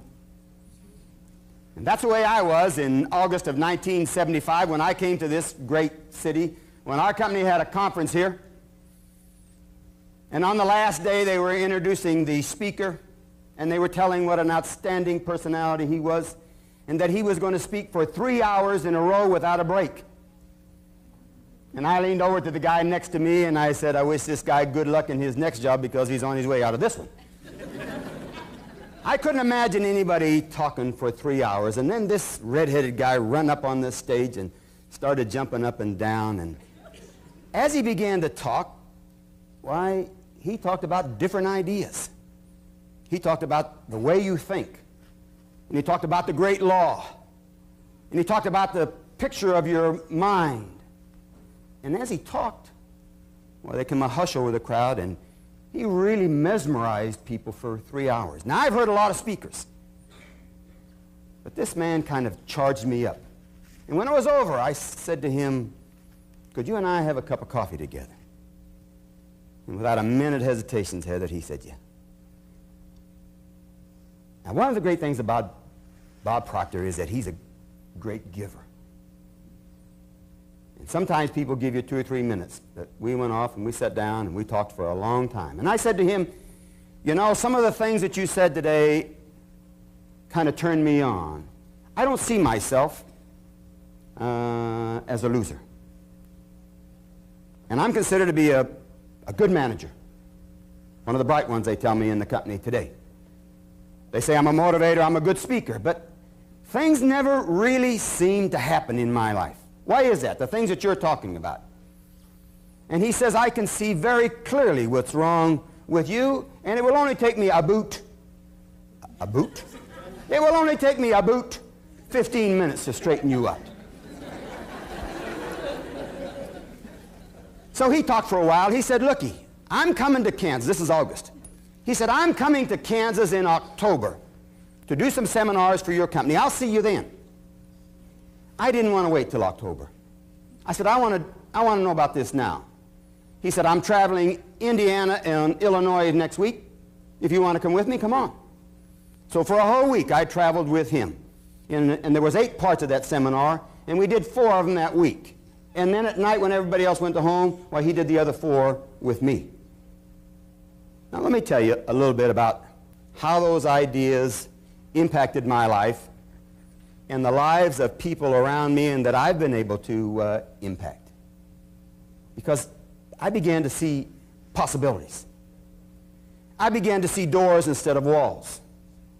That was October when he came to Kansas. My agency at that time was about 180 in a company, and in 2 months we went to 72. And then later that year, why, I was transferred to another district. That district had not won a citation in the company for 8 years. One of Prudential's highest awards. When I got there, we were 163. The first year, using these ideas we're talking about right now, we finished 11 in the company out of 500. And then 9, and then 4. And then 80 and 81, we were the #1 agency in the company in first-year commissions, and that's the name of the game. Everybody understands that. First-year commissions is the name of the game. And we did that in a town of 17,000 people, as he said. But I've come to understand that it's not where you are that counts, but who you are, Tammy. Now, what's the difference? What was the difference between the Paul Hutsey then and the Paul Hutsey later? Well, I've come to understand this, that there's very little difference in most people. But that little bit of difference is the way you think, and that makes a big difference. You know, William James, a great philosopher, one time said that the greatest discovery of our century is that you can change your life by changing the way you think. So from a practical point of view, from somebody that's on the street like I am, let me tell you about how these ideas that Bob talks about might impact your life and the things that they might do for you. I do some public speaking, do some seminars for companies. I've developed some of my own ideas, laws that I call on, that I share with other people. And let me share some of those with you. First of all, let me talk to you about the law of repetition. And I'm going to go through this real quickly. But I think it's the number of times that you try something that's really going to make the big difference in your life. You see, the reason why you need to read your books and your tapes very often is because of repetition, spaced repetition. It is the number of times. That's why the video that we're doing right now is so important for you to have. Just think about having Bob Proctor in your house every day. I promise you that if you would take 15 minutes a day and listen to one part of this tape, you will be an expert on that part. But what happens while you're doing this is that you develop a habit. And that's what happens when you develop ideas long. You develop a habit that you couldn't break that habit if you wanted to. I could not harbor a negative thought if I wanted to. I'll give you a great classic example of that. Helen Keller is one of all the great time people. She one time coined a phrase that says, every time a door closes, another one opens. But some people concentrate on the door that's closed so much that they never see the door that's open. Now, when you practice these ideas, then I'm saying that you always get a chance to see the door that's open. Now, this time he has said so many times today, it's been said so many times today, that if you practice these ideas, and this is a quote that came directly out of Think and Grow Rich, if you practice these ideas long enough, riches will come your way so fast you don't know where they're coming from. Now, if you have a big goal in life, if there's something big that you want to achieve, then there's a decision that you're going to have to make right away.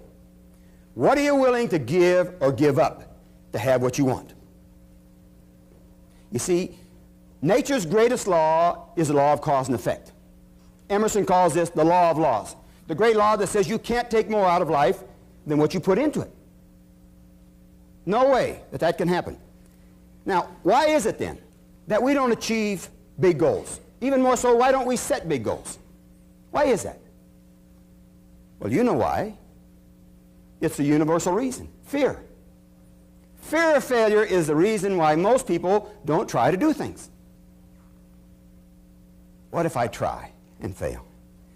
What if he asks me a question and I can't answer?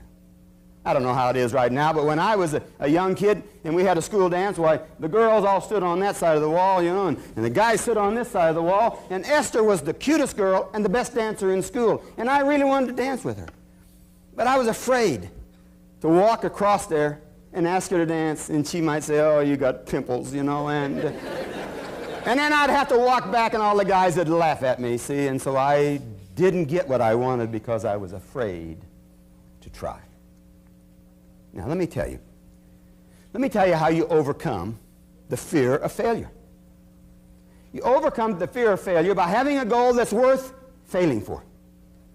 That may be the most important thing I say to you all day long, is having a goal that's worth failing for, worth taking a chance. You see, I've come to understand that failure is a very positive part of your life, is that you cannot have failure without success, and that you cannot have success without failure. It's both sides of a coin.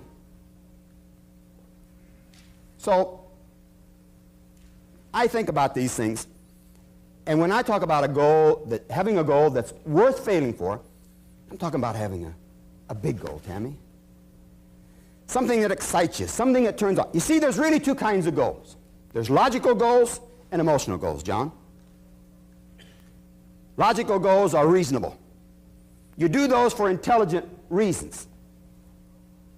I tell salesmen who have logical goals, you're going to raise skinny kids. Confucius said, man shoot at nothing, sure to hit it. What I'm saying to you in your life, your goals have to be emotional. They have to be something that makes you feel great when you achieve them. See, there's intangible goals and tangible ones. The tangible one is the car, the house, the boat. But you don't want the car or the house or the money. What you want is the way it makes you feel. And that's a great understanding. That's why you have to have the emotional goals, because of the way it makes you feel. Now, when you have a big goal in your life, an intangible goal, emotional goal, then you are going to have conflict.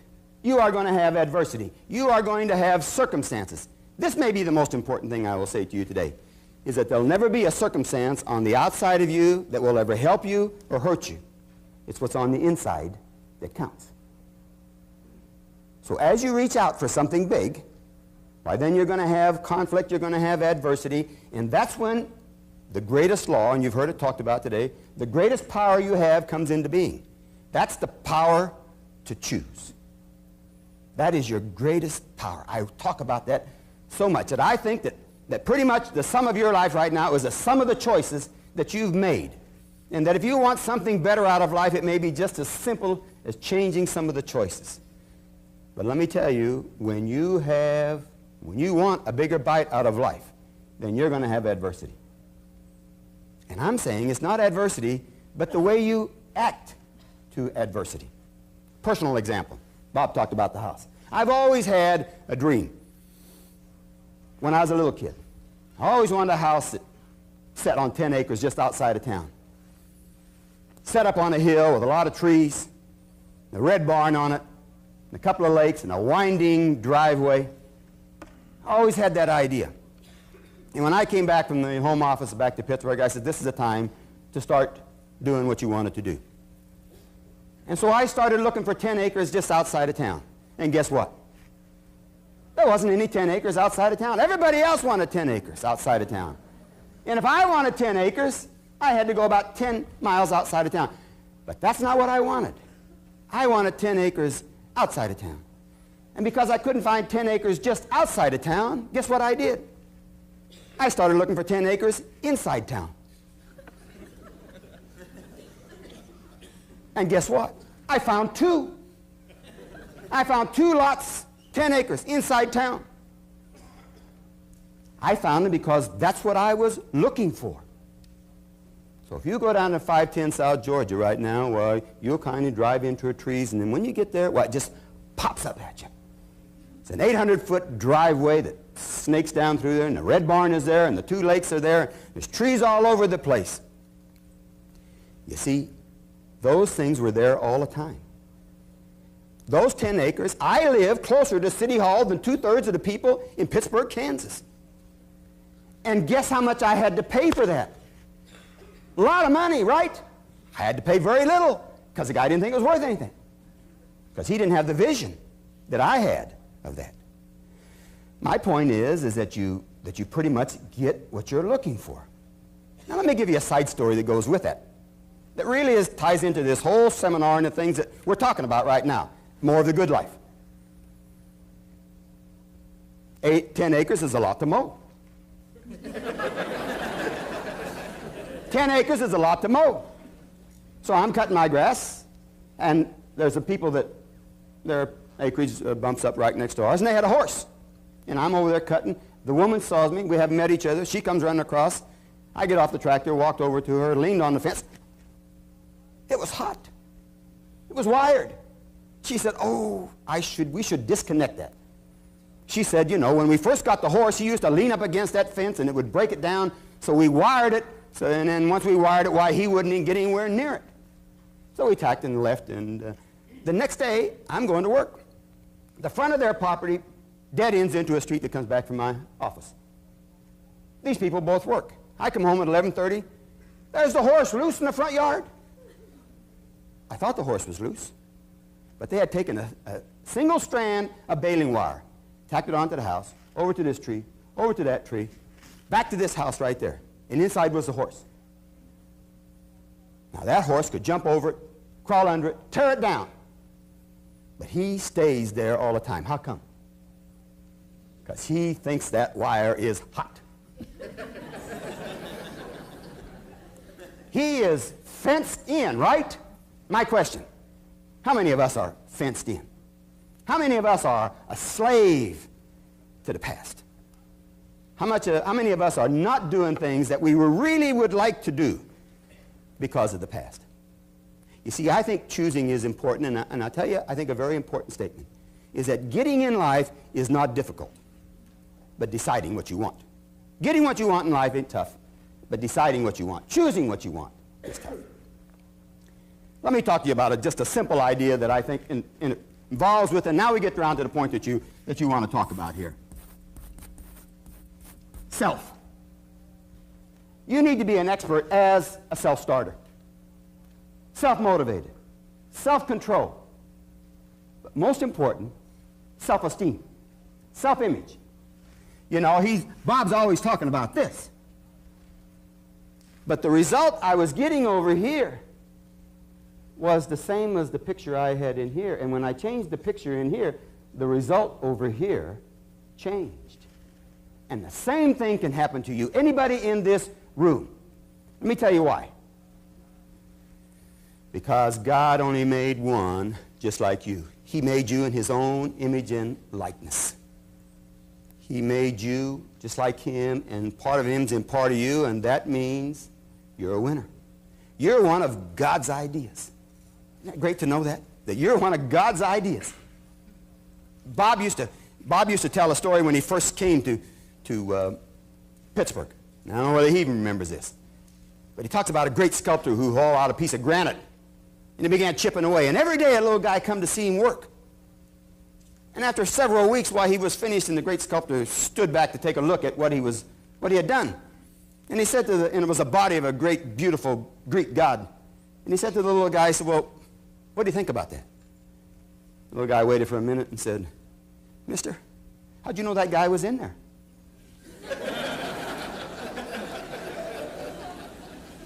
Well, I'm saying that guy was in there all the time. You're a Mona Lisa. What makes a Mona Lisa so valuable? What's rare? Just one of a kind. And you're just one of a kind. But it's how you see you that makes a difference. How does the quote go? The me I see is the me I'll be. In Robert Schuller's latest book, failure is never fatal, success is never final. He tells a story about a small kid playing baseball by himself in the backyard, and he say, "I'm the world's greatest baseball player." He throw that ball up and swing at it, missed it. "I'm the world's greatest baseball player," threw it up again, missed it. "I'm the world's greatest baseball player," threw it up, missed it, strike three. He said, "Wow, what a pitcher I am."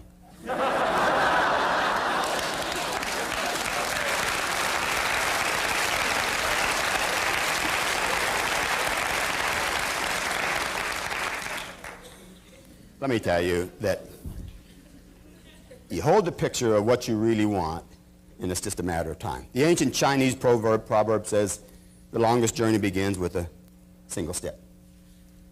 I say that beginning is half done, and that you need to start right now. And one of the reasons why I like Bob Proctor and his ideas is that I think that he's a great giver.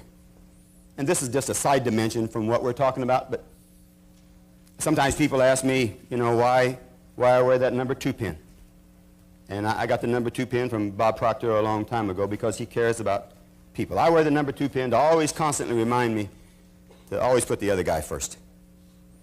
You always put the other guy first, and he'll always put you first. And a great guy one time said that the first shall come last, and the last shall come first. And I'm convinced that the ideas that Bob has got is great, but he practices his idea. He cares. He doesn't do this because of money. He does this because of feeling. And his feeling is that if you get a picture of what you really want, then it's just a matter of time until you have it. So let me wrap this up, Bob, and just with a quote that came right out of the book that he's talking about right now of James Allen. And this is what the whole seminar is about right now, where it says, "The vision that you glorify in your mind, the ideal that you enthrone in your heart, this you will build by your life, and this you will become." It's really been nice to come and be with you in Toronto again. It's my personal pleasure. Bob, and thanks for having me, friend.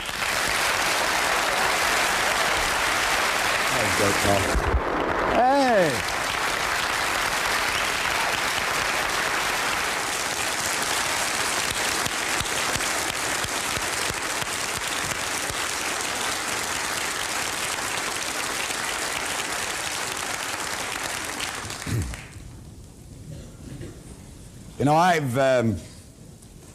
I've shared Paul's story with countless thousands of people, but it was really nice to be able to share Paul with the people today, and with all the people that are going to be watching this in their homes and in their offices all over the place. Paul talked about the self that you have here is what's going to determine what you're going to be. John talked about I never noticed a difference in that, Paul, but I always found the Americans crucified our language. At any rate. And I guess the Canadians crucified the English language. But at any rate, you have an image here in your subconscious mind. Now, the first step in changing that picture is in your exercise book, your action planner on page 26. So often, as Paul mentioned to me, for 22 years, every year he promised he was going to get one of those citations, but he said, "I never got it." Emerson said, "Of what use to make heroic vows of amendment if the same old lawbreaker is going to keep them?"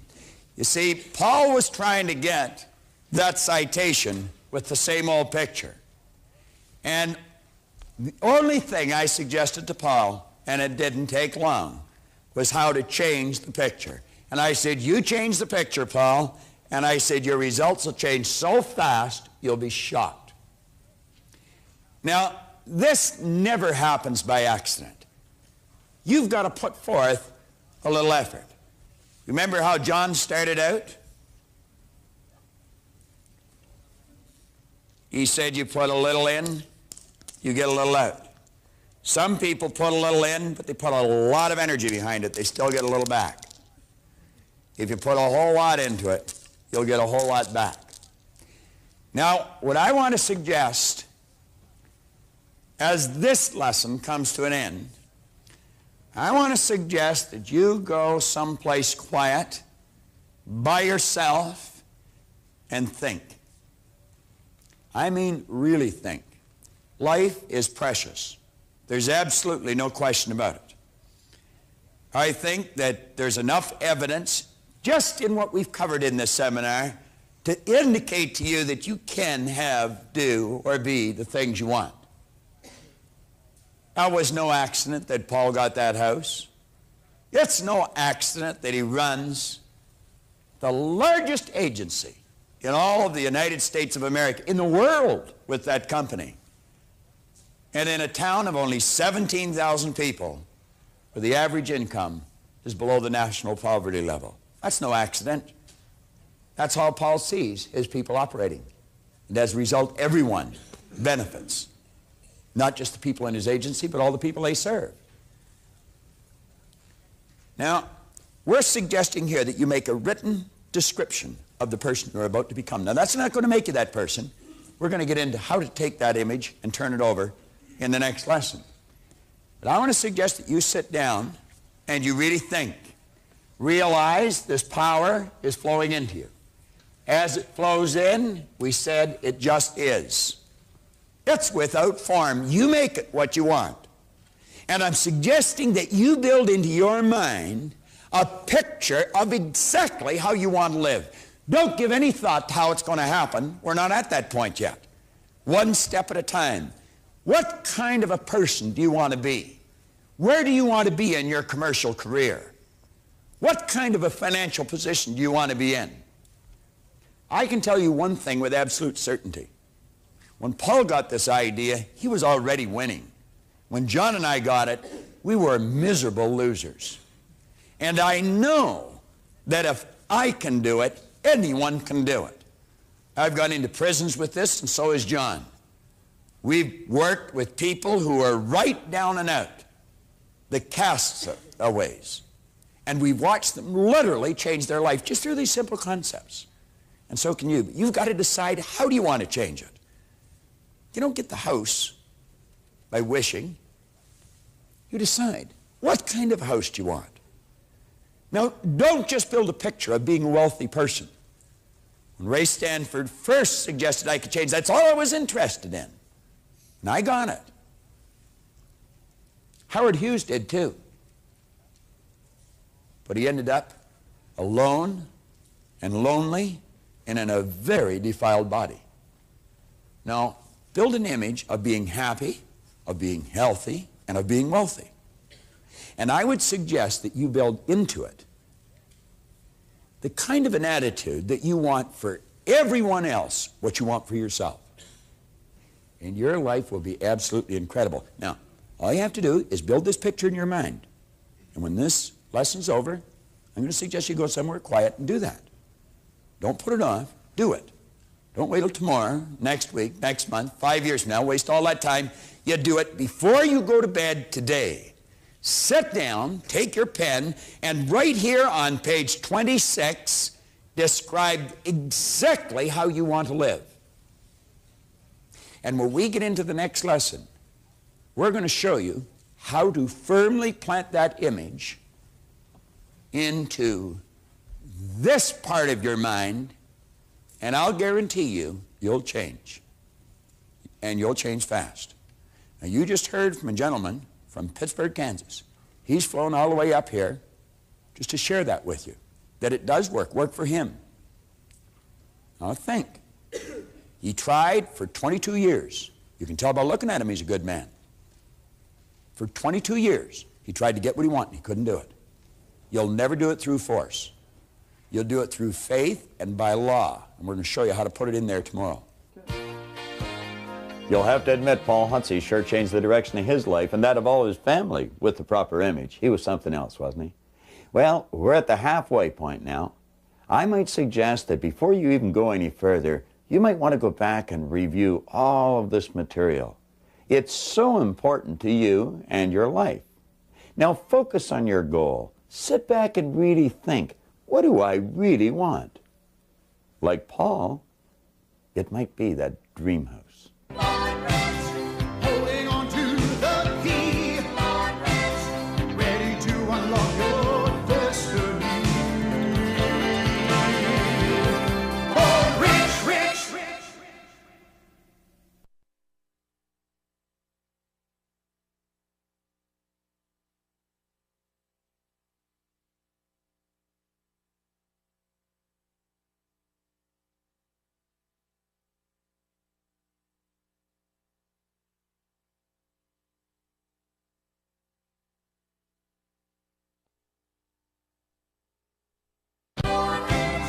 Holding on to the key, ready to unlock your destiny. There's one or two key points in this seminar that I have stressed thousands of times. It's vitally important that you follow them properly. On page 26 in your action planner, it's suggested that you make a written description of the person you are about to become. I couldn't stress this enough. I've pointed that there's 2 pages in this book that can literally change your life. This is the first one. Now, what I want to suggest you do, it may seem foolish, it may seem like a fantasy, but I can assure you it works. I want you to stop and think of exactly how you would like to be. The type of person you really want to be. Write it in as much detail as possible on page 26, and write it in the present tense. You may draw on different people that you admire and respect as role models that you might want to emulate this part or that part of their personality. But make this in as much detail as possible in the present tense. Begin by writing, "I am so happy that I am," and then describe the person you truly want to become in as much detail as possible. Don't go any further until that part of this exercise book is filled in. Don't spend 5 seconds wondering how you're going to become this person. Just make it very clear the person you want to become. We'll tell you later on how to execute the image. When you have that completed, turn your tape back on, and John Canary is going to introduce you to a concept of how this great power within us takes over and does what we want. I always like to kind of get into this lesson with a particular idea because, you know, we're into something that make a lot of people feel uncomfortable. And just to make sure that we're all in the same chapter here, we're over on page 27 where it states, "Let go and let God." You know, it's a cute little story about Billy and Johnny. They were having a little bit of trouble in town on an ongoing basis. And Mom didn't know quite how to handle this. Dad had been gone for years, and if something went wrong, these kids would hide in the basement because they would get blamed for it whether they were involved in the activity or not. Well, Mom took a run down to the minister there, brought Billy and Johnny with her. And she walked in, she said, "You know, Reverend, I don't know quite what to do. These 2 boys are constantly in trouble, and every time something goes wrong, they get blamed for it, and I don't know quite how to handle it." Well, he said, "Listen, Mom, you just go on home there. I'm going to take care of this situation right now." And the way she went, he said, "Now, Billy, I want you to sit in the hallway here in that chair. And Johnny, I want you in my office." Well, Johnny got in there, and he sat him in that chair, and the old Reverend there, he just sat back in that big old oak desk. And he looked down, and he said, "Now, Johnny, we're going to start with some questions, and the first one is, where is God?" Well, Johnny just sat up on that chair there, started to vibrate, you know, in a state of confusion, didn't know quite what to do, blood vessels started to dilate, and he's trying to get a word out. He said, "Come on, Johnny, right now, where's God?" Well, he started to spit, stammer, and stutter, whatever the case might be, and he said, "Johnny, this is the last time I'm going to ask you, where's God?" Well, Johnny just up off that chair and beat it down the hallway, put on the brakes, grabbed Billy, said, "Billy, we got to get out of here. God's missing, and they're going to blame that one on us, too."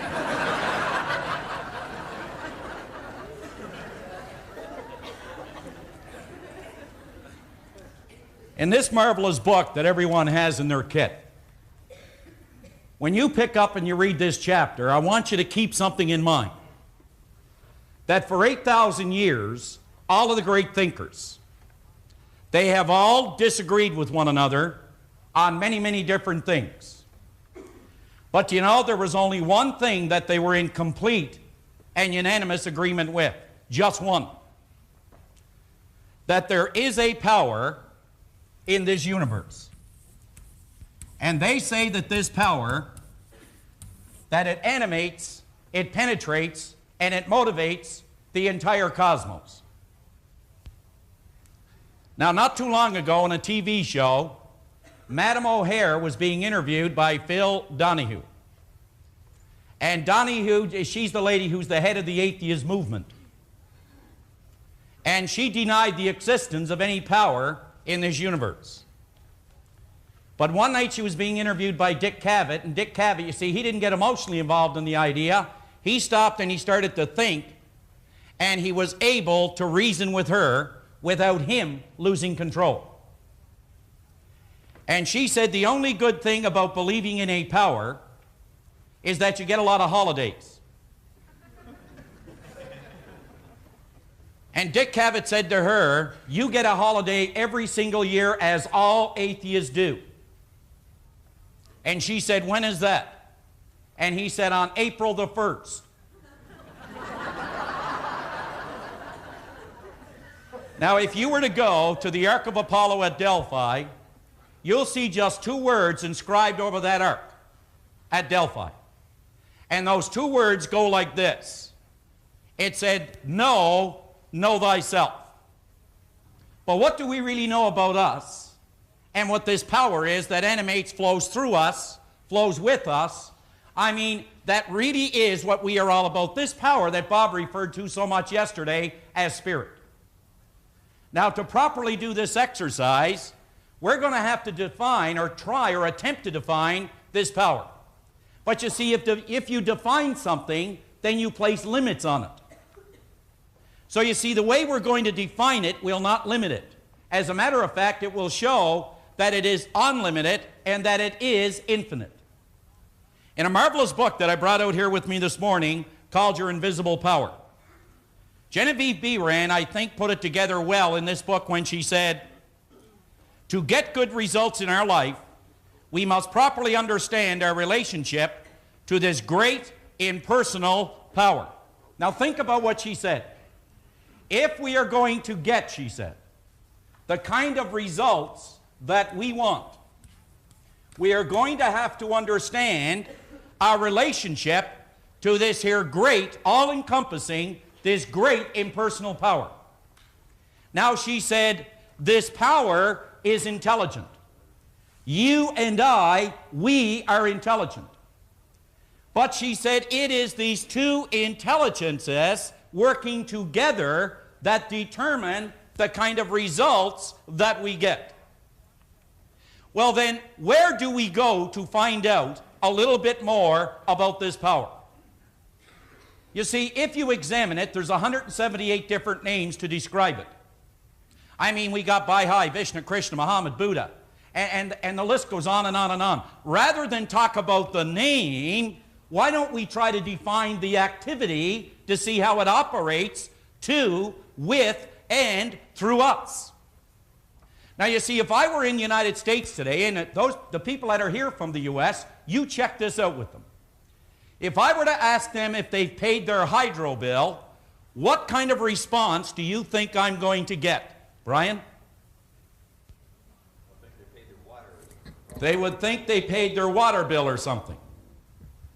But you see, you know what I mean by hydro bill. But they're not sure what I mean by hydro bill. But isn't it really the very same power? Yes, no? It's the very same power. Well, you see, this power that we're talking about, rather than try to define its name, let's see if we can define the activity.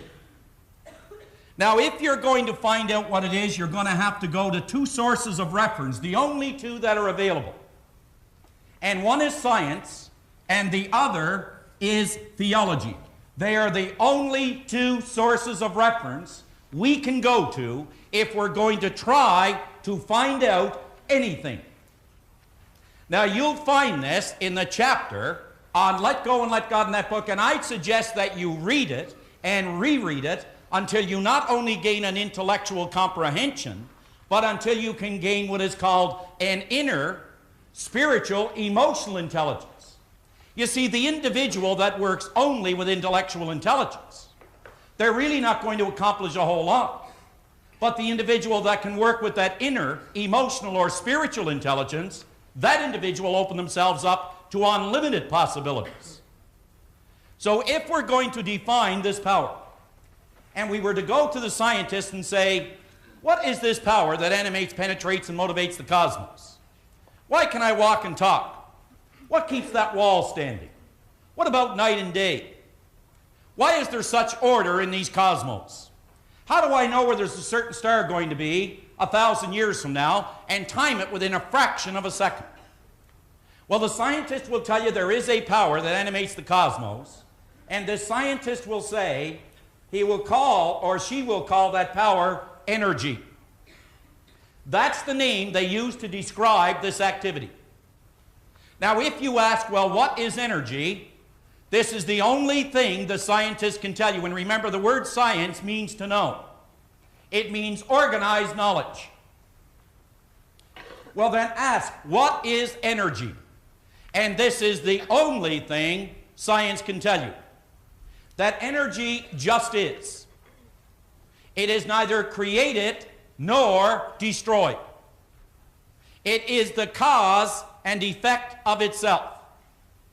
And it is 100% evenly present in all places at all times. Doesn't that mean right in here, Shirley? Doesn't that mean right in here, Leslie? All places at all times. It didn't say 20% in Scarborough, 50% in Tennessee. 100% evenly present in all places at all times, is almighty and is all powerful. That's fine. You may say, well, I choose not to believe that. Well, you're entitled to believe what you want. But remember this, if you don't believe in something, you're going to fall for anything. So we can cross that one out if you like, but some of you will not. Well, that only leaves you one place left to go. And if you were to go over to theology, and what does theology mean? Well, theology just means one thing, the study of God, at least in this part of the world. In another part, it may be Baha'i, Vishnu, Krishna, Muhammad, Buddha again. It goes on and on and on the list. But if you were to ask the theologian, I just left the scientist, I'm trying to find out, what is this power that animates, penetrates, and motivates the cosmos? Say, I just left down there, and I'm trying to find out a little bit about this power. I mean, you've been told that if you do this, thus, and so, you're going to win, that you have great potential. Have you ever been told that, John? Have you ever been told, honey, if you change your attitude, we get along better? And if you change your attitude, you could use your potential and you could be more effective? You ever been told that, Jim? On a daily basis? Sure you have. But you see, the scientist, I went to this scientist and they told me something about this energy. Now you go over to the other side and you ask the theologian. And the theologian will say, yes, there is a power in this universe that keeps everything in working order. But we have a name for the power in this part of the world. What do they call? What is the name they use in this part of the world? So you see, we take that symbol and we put it on the board, and then we ask the theologian, well, tell me, what is, who is, what do you mean by God? Can you give me a definition? And this is the only thing the theologian can tell you. Because remember, you cannot limit it. And the theologian will say, there is a power in these cosmos that we call God, and God just is. Neither created nor destroyed. He is the cause and effect of himself. And he is 100% evenly present in all places at all times. Now it seems to me that I heard that just a few minutes ago. So the only thing that has changed is the name. The activity is the same. And it is clearly demonstrated in the book. You'll find in this book something Werner von Braun stated. Bob quoted Werner von Braun.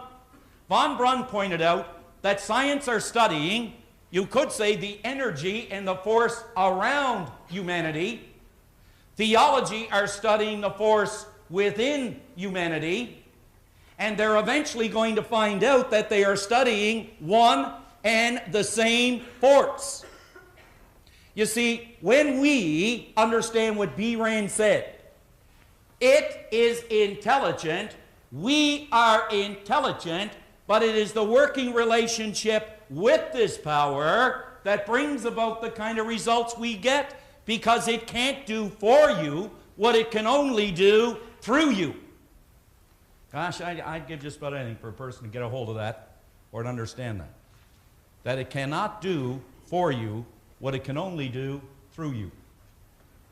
Think about that. Now, would you go over to page 27? We got to move on here. And at the very top of the page, for centuries, there has been a select group of people who are the real thinkers. I mean, we could name many. Edison, Emerson, Thoreau. I mean, there are so many, we could be here all day talking about them. But every one of them, although they had different ideas and different philosophies, this is the one thing they were in complete and unanimous agreement with. These individuals have always known there is a power which permeates, penetrates, and fills the inner spaces of the cosmos, and that everything you see around you is an expression of that power, and so is everything which you feel. The power operates in a very precise manner, which is generally called law. We choose to call it God. Others may speak of it as love, divine mind, divine intelligence, Jehovah, Lord, Father, first cause, as well as a whole host of other synonymous names. But it doesn't really matter what you call it, because the important thing to bear in mind, and anyone of understanding will really admit the fact, is that it is the power that doeth the work. It's not you and I, it's something we work with, but it also works with us. In other words, everything comes from one source, and that source power always flows and works to and through you. And that is you.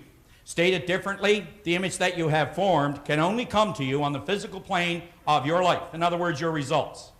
In one way, and that is by law and through faith.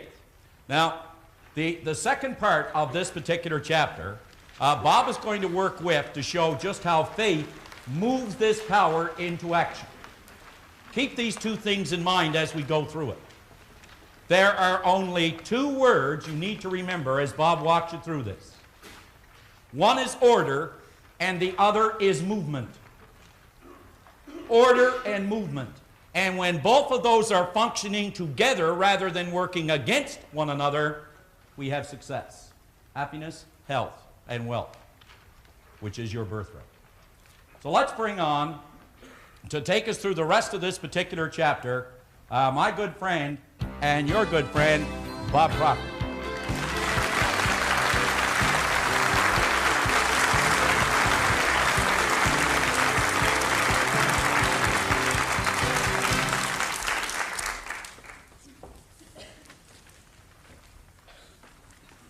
Sylvia Vanderhook with our company, she's a vice president with our company, gave me a bumper sticker here a couple of weeks ago. And it said, "It's too bad ignorance isn't painful." And you know, that's so true. In covering this particular subject, you're hitting on probably one of the most important things that anyone can study, and yet very few people study it in any depth with respect to application in the various areas of their life. John was quoting Werner von Braun, the late Dr. von Braun.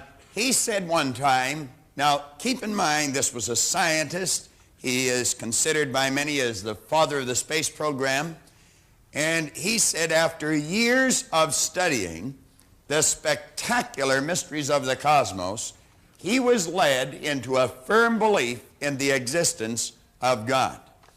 And he pointed out that science and religion were not antagonistic. He said, on the contrary, they are sisters. Well, one studies the forces of nature outside of us, the other studies the force within us. John made reference to that. He was talking about the atheist. I heard a cute little story one time where the guy said he always felt sorry for the atheist. He said when they die, they said they're all dressed up and they got nowhere to go. And now, I have seen in my own life and a number of other people's lives some spectacular things take place when a person grasps this idea. Yesterday, I pointed out that one of our great problems was that we thought we were physical beings. And of course we're not. If we were just physical, then there would be a limit to what we could do. There's a limit to what that table can hold. You start piling weight on that table, and you're going to get to a point where the table's just going to crush under the weight. It's like the story of the camel and the straw. You put too much straw on the camel's back, and you get to a point you just put one straw in too many, and that's the straw that breaks the camel's back. We are spiritual beings living in physical bodies. Now, you and I have an intellect, and through the proper use of the intellect, we can do wonderful things in our life. Now, we used a drawing yesterday in the previous lesson, and I'd like to suggest that you come back and focus your attention on this drawing again. Now, remember, we were talking about the mind. We have no difficulty getting an image of a person's body. We see our own every day. We see it reflecting back from the mirror. Every time we look at someone else, we see their body. Well, the problem we have is that we have no image for the mind. Well, of course, in the previous lesson, we gave you one. And we said, let this represent the mind. And then we pointed out to let this represent the body. And we took and we divided this, and we said this actually is the creative or the start of all creation in our life, this part of our personality. Because as this power flows into us, we can do whatever we choose with it. And of course, we can build a negative concept, or we can build a positive concept. But we have the choice of what we're going to build. Now, ask yourself, if you could have anything you want, and it starts in the form of an image, what would you start imaging? Because that's really the name of the game. It's name it and claim it. Now, this works both on a negative as well as a positive basis. Because as you take this image, you can accept it, you can reject it. As the images come into our mind, we can do anything we want with them. We do not have to get emotionally involved with them. Now, this part is the spiritual side of our personality. This side of us has no ability to reject an idea. It just accepts whatever comes into it and instantly and automatically moves the body into that vibration. In other words, the image begins to move into form. Now, as we go on in the upcoming lessons, we're going to talk about more how that happens through vibration and through attraction. I want to share something with you, a couple of stories, and then one personal experience. I was in Jackson, Mississippi back in 1977. I had gone into Jackson to do a seminar, and as I was waiting for my bags to come down the chute, this gentleman came over and he shook hands with me and introduced himself. He told me his name was M.C. Duncan and he was from Oklahoma City. He was the president of Oklahoma Life. And he said, you know, I've been listening to you all week and I've been watching you all week. And I said, well, that's interesting. Where was I? And he just laughed, and he had been listening to cassettes and watching the videos. And as fate would have it, we were there for different reasons, but we were both going to the same hotel. So we shared a cab, and we went over to the hotel, we checked in at the registration desk, and then we just wandered over in the foyer and sat down and started chatting. Now, you're going to find that everyone that starts to study themselves, they become great readers. They always want to get into good books because they want to find out more about the subject. It's so fascinating. Well, he and I got talking about the various books that we liked. And we had read many of the same books. And I asked him, I said, have you ever read any of Robert Russell's books? And he said, no, he hadn't. Well, I had an entire set of them. I think there were 8 of them. I had them in my briefcase. Now, I had been reading these books, and I'd give them away here and there. And I just picked up a new set prior to leaving town, and I put them in my briefcase. So I took them out, and I gave them to him. And he looked at me a little strange, and he said, well, let me pay you for them. And I said, no. I said, don't pay me for them. I said, you just take them and enjoy them. And, you know, I just smiled, and I said, you know that you can never give anything away. It always comes back. In fact, pressed down and running over. I said, that's the rules. And he laughed and he said, yes, I know. Well, when I got back to Chicago, to my office, I began to get inundated with great material from M.C. Duncan. And the first thing he sent me was this transcript of a minister's sermon that was preached on November the 21st, 1976. Now, I received this on the 3rd of March, 1977, so the sermon was only a couple of months old. It was delivered by a Reverend Norman Neves at the Church of the Servant in Oklahoma City. And M.C. Duncan wrote here, insist upon miracles today. Here he wrote, Bob, first 4 paragraphs, great story about wrong thinking, etc., etc. Best regards, M.C. Duncan. Now, this is a classic. It really is. Keep in mind, this is how a minister is starting the sermon in Oklahoma City. He began by saying, I read a story in the paper the other day that not only caught my attention, but that continued to hold it and hold it the further I read. It was a story of a railway employee somewhere in Kansas who accidentally locked himself into a refrigerator car and then who wasn't able to escape. Perhaps you read the story also and know what I mean when I say it continued to hold my attention. Now, he said apparently this man had banged and banged on the side of the car to attract someone's attention, but apparently also no one heard him. So he finally gave up and resigned himself to his fate. Sometime during the night, as he felt his body becoming numb, he began to scribble some sentences on the wall of the car. Sentences recording some of his last sensations as he moved closer and closer to death. The first sentence said, I'm becoming colder. The second sentence, a little bit further down, said, still colder. Nothing to do but wait. Then it said, I'm slowly freezing to death. Half asleep now, I can hardly write. And then down at the bottom, this sentence which said, these may be my last words, which in fact they were. When the railroad car was opened the following day, they found him dead. But let me tell you something that's really startling about this story. The freezing apparatus on the car had been malfunctioning. It had not been operating properly for several days. And believe it or not, the temperature hadn't gotten below 49 degrees during the entire night that he was there. In other words, this man had become the victim of his own illusion. He had presumed that his time had come and his life was over, when in fact there was no need of that presumption at all. And so, even though the temperature had never fallen below 49 degrees, this man died nevertheless and isn't here to enjoy himself today. Neves went on to point out, he said, there's a lot of us that do that with our lives, aren't there? We misread the signs of our predicaments. We presume that things are worse than they really are. And so, like that man, we too become the victim of our own illusion. We die, if you will, even though the temperature of our circumstance never even gets close to freezing. Now, you see, this man used his reasoning factor, and he used it incorrectly. He let what he thought were circumstances control his thinking. That's the image he put in, and that's exactly what he got. Do you think maybe that that's what Moses was talking about when he talked about that reasoning factor? When he said, behold, today I lay before you both a blessing and a curse.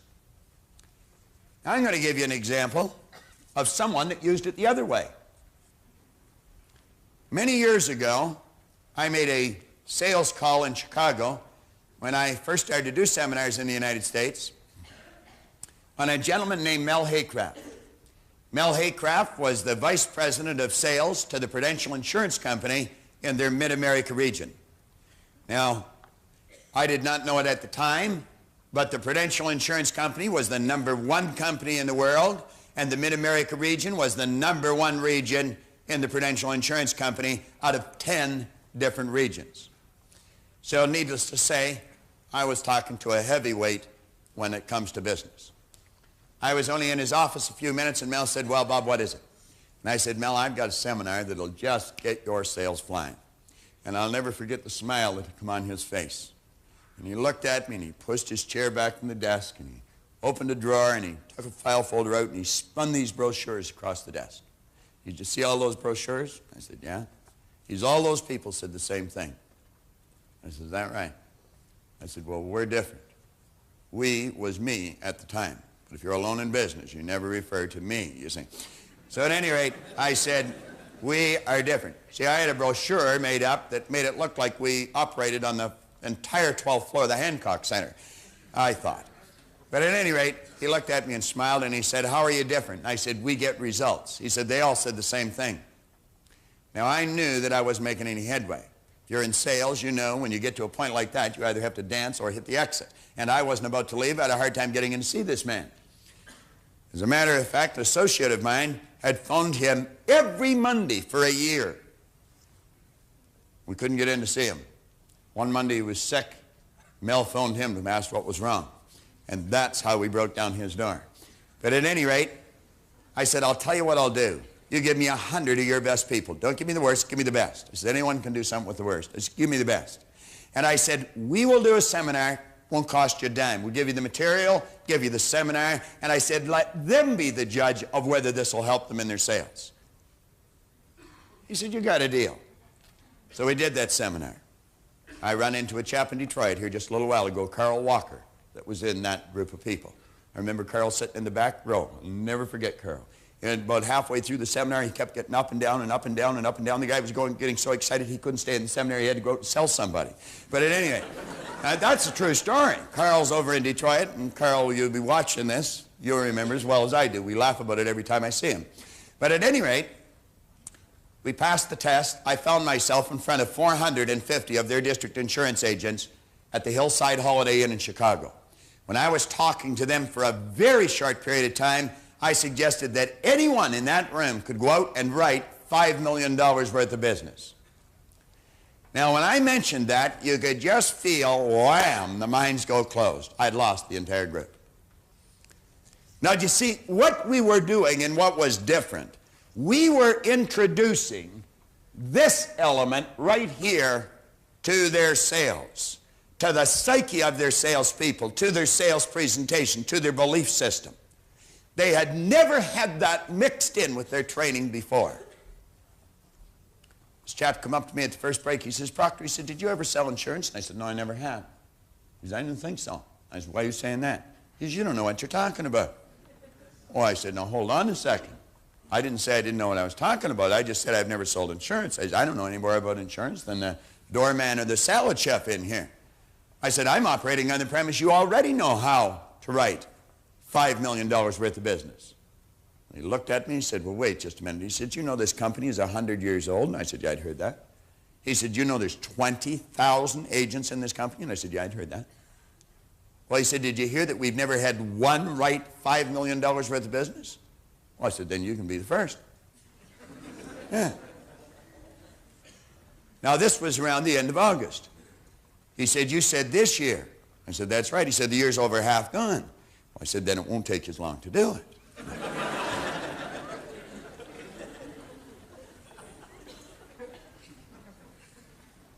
Now I said, Don, if you can see yourself as a $5 million producer, you heard what Paul Hutsey did with this idea, and you get emotionally involved with that idea, you turn it over, that part of you that's unseen, it's non-physical, but it's in every part of your being, I guarantee you, you'll act differently, and what you attract to you will be quite different. And I said, you'll do it. Now, that's a magazine that company prints, or printed.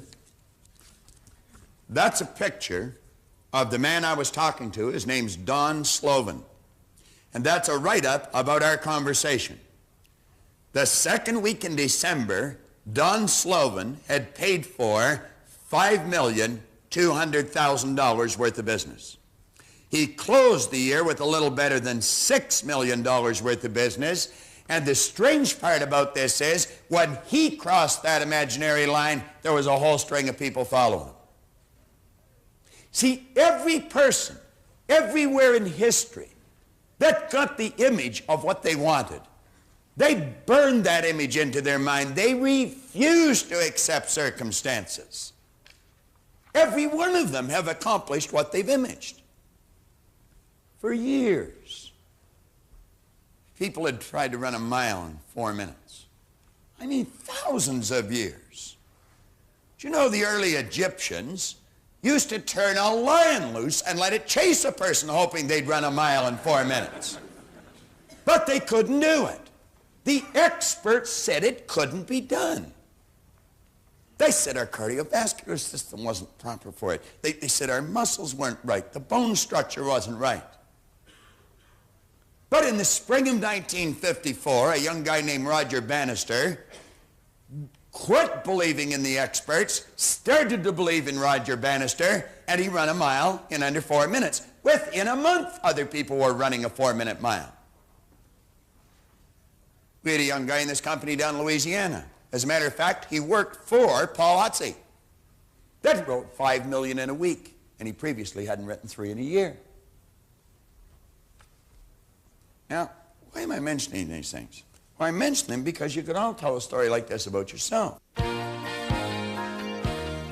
was just reading on commitment here. It's vitally important that you remain committed to your goal. Understand that if you've got a vision, there's no such thing as an unrealistic vision. Roger Bannister did not believe in the experts. Roger Bannister believed in Roger Bannister, and it's precisely why he broke that 4-minute mile. You can do it. Don't listen to the people that tell you you can't. I want to introduce you to a lady that has a phenomenal vision. Susan Busey. Relate to her and the goals she set. Do you have a dream for your business? Oh, yes. What is it? Without being a cliche, to be a household name, but to be the best service in the world. Susan Busey said, the very biggest and the best in the world. Susan Busey started a maid service. They're cleaning homes. And she wasn't satisfied just to work in her own neighborhood and earn a few dollars. She wanted to develop this worldwide. I received a call from Susan just within the past week. Susan is opening in the Orient. She has a contractual arrangement with Japanese business firms, and she's going to be opening her business in the Orient. Susan Busey, like Roger Bannister, did not let people telling them they couldn't do it stop them. Don't let anything stop you. You stay committed to your goal. Keep that dream in your mind and understand the power within you will execute it if you just hold it there and give it everything you've got. It was his stick person concept, letting go of the past, which I was quite prepared to do, and had never heard anybody say to me, let go of the past in such a way that I did. Take a look at the future with optimism and fight. If you want something bad enough, go for it and get it, and I did. How many people here have played a yo-yo? Come on. How many have played a yo-yo? Let me see it. Have you ever played a yo-yo? Sure you have. Well, I was wandering down the street in Columbia, South Carolina. Must be 15 years ago. I was working out of Los Angeles. And at noon this day, I didn't feel like eating. I was going a little stir-crazy in the hotel. So I decided to just go for a walk. I was with another chap named Michael Sobel, who's a lawyer of ours out of L.A. And we're wandering down the street. It's a beautiful day. And I saw this little kid playing a yo-yo. Now, do you know it's marvelous the way our mind works? We can relive years in our life in seconds, just like that, a millisecond. Well, when I saw this little guy, I had a great movie just whoom, right across the screen of my mind. And I saw myself as a little kid coming running out of Balmy Beach Public School in the East End of Toronto. And I would run up Beach Avenue and down Kingston Road, and I was looking for a specific guy. His name was Ricky McGinnis. And Ricky McGinnis was employed by the Cheerio Yo-Yo Company here in Canada. He was a yo-yo pro. He was a champion. And I'm going to tell you, this guy could play a yo-yo. Now, they dressed these guys up. You see, they gave them a uniform. The uniform consisted of a maroon sleeveless sweater that had red, white, and blue here and a V-neck. That was for V for victory. That came from the Second World War. Some of you weren't around then. In fact, most of you weren't around then. But anyway, that's what that represented. But he had a great big crest here in the center. And it had Cheerio across it, and it had Yo-Yo Champion. Then it had little badges sewn all over it, and each one of these little badges represented a trick. And if you learned the trick, you'd get these little badges. Well, of course, he had them all. And I always remember I envied this guy because he had a great big raft of yo-yo strings around his neck. Now, yo-yo strings, when I was a young guy, were 2 for a nickel. And, of course, if you had 2 nickels at the same time in our neighborhood, you were considered financially independent. I mean, now, it was a poor neighborhood. None of us slept alone in that area until after we got married. I mean, you just fat ones on the bottom, you know. I mean, it was a rough area. Well, at any rate, every now and then we'd break a string, and we didn't have a nickel to buy a new string, and he would take one of these strings out, and he'd hand it to us. He might even pat us on the head and call us by name. Well, of course, we had arrived if the pro recognized us. Because, you see, he was like the Pied Piper. When we found him walking up the street, we'd walk with him, and we'd just stare at him, you know, and just look at him. I mean, we had this guy. You talk about God. We thought this guy was God. I mean, we had him deified. Well, at any rate, here we'd get to Kingston Road and Scarborough Road, and he'd start teaching us a trick, and he'd test us on a trick, and we'd form a great big circle around him. Now, that's what I saw in a matter of a millisecond when I saw this kid playing a yo-yo. And I suddenly had the strongest urge inside of me to play a yo-yo. I didn't have a yo-yo. So I called this little kid over. I said, come here. He was all by himself, just a little kid. You know, so he come over and I said, give me your yo-yo. So he took his yo-yo off and he gave it to me. Now, he was still at a pump your body stage. You see, he didn't know how to play the yo-yo. He was like Carol. He was just learning. But at any rate, he'd be walking along and he'd pump his body, and I guess if he kept doing that, he figured it would go up and down. So at any rate, the little kid gave me the yo-yo, and I thought, I wonder if I could still play one of these things. I hadn't had one in my hand for years. It's not bad. You can give me a hand for that if you want.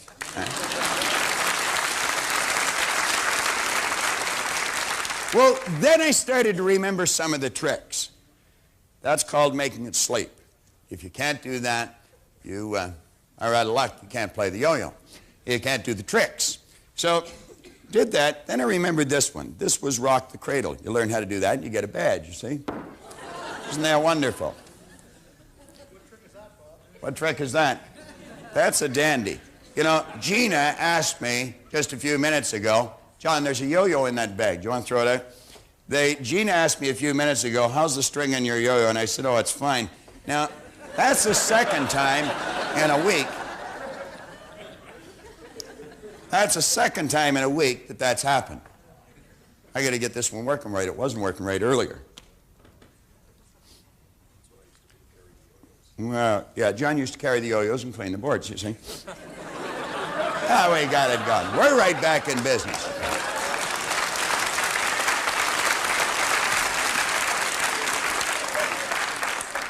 Remember that song, John? It's just like old times. He was only a baby. He was a bad baby, too. Now, you don't believe me, ask his mother. She's sitting up there. Well, at any rate, I was in the Boy Scouts. You see, I came prepared. I have 2 yo-yos. I think I have 2. Yeah. That was rock the cradle. You learn how to do that, and you get a badge. Now, we had another one. Well, this is a dilly. And this one called shoot the gun.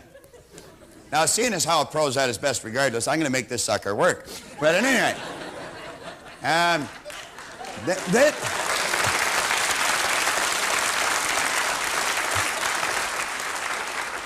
one day he came around and he said, listen, we're going to have a big contest, and he said the winner is going to get one of these sweaters.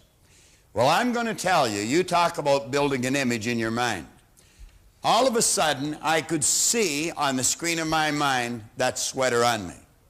And you talk about getting emotionally involved. What did we say feeling was? We said feeling is conscious awareness of vibration. What did we say caused vibration? We said getting emotionally involved in the idea, put the body into the vibration that it had to be in, and when you become consciously aware of that, you called it a feeling. Well, I could actually feel this sweater on me. I mean, I could hear all the pretty little girls saying, that's the guy that won the sweater. And of course, I'd let on I didn't hear him, and I'd say, that's right, you know, it was me. And anyway, I could actually feel this. I mean, I had to have that sweater. Do you know, every once in a while, something comes up, and you just have to do it. I had to win that sweater. Now, I was just a little kid. I was learning a phenomenal life's lesson, but I didn't know I was learning it. Now, Rick would come around, and he'd just show us this trick once. He'd fire this thing down, and he'd bring it up. I may have to get another string for this thing. Get up here.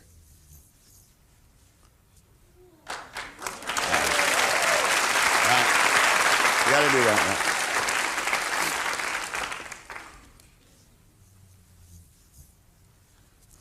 Yeah, that's it. All right. Now, how many of you can do that with the yo-yo?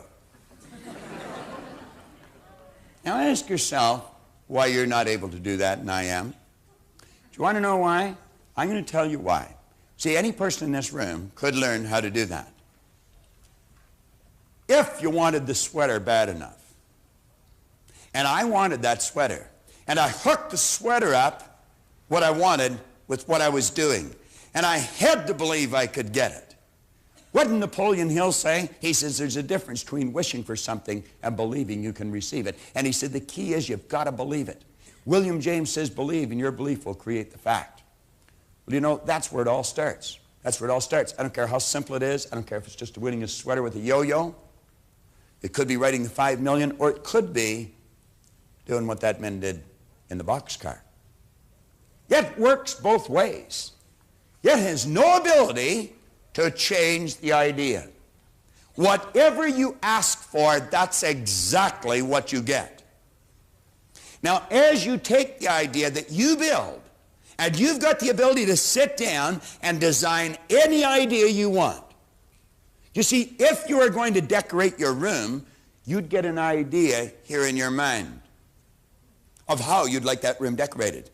And then you'd go and get the things that you needed, and you'd put them in place until you had built on the physical plane of life a replica of the picture you've got in here. We have a gentleman here with us today that wrote the music and the lyrics for The Ghost and Mrs. Muir. Give Scott Turek a hand. Sitting right over here on the side. Stand up for this, Scott.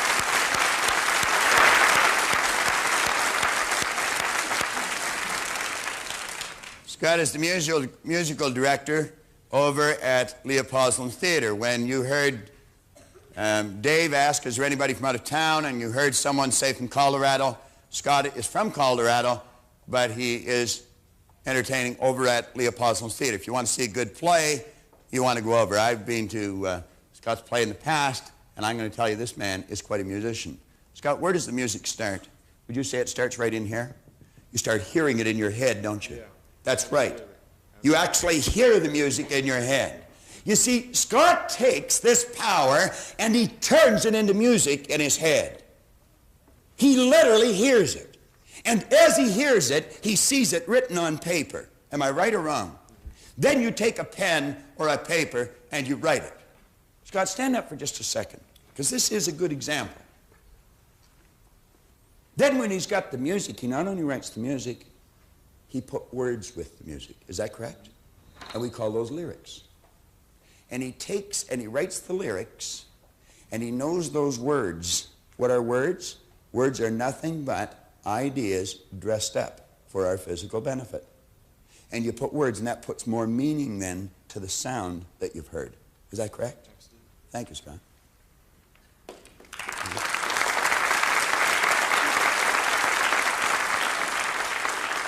Now, you see, some people will say, well, he's creative, but I'm not. That's not true. Everyone's creative. We're all an expression of the same power. We've all been given the same tools. Scott has developed those, and many of us haven't. This is where it starts. Now, you're working with a universal power. This power just isn't in you. It's in everyone. It's in everything. We use this drawing to graphically convey an idea of you, your body, your mind, your intellect. But if you were to look at this properly, this is how it would appear.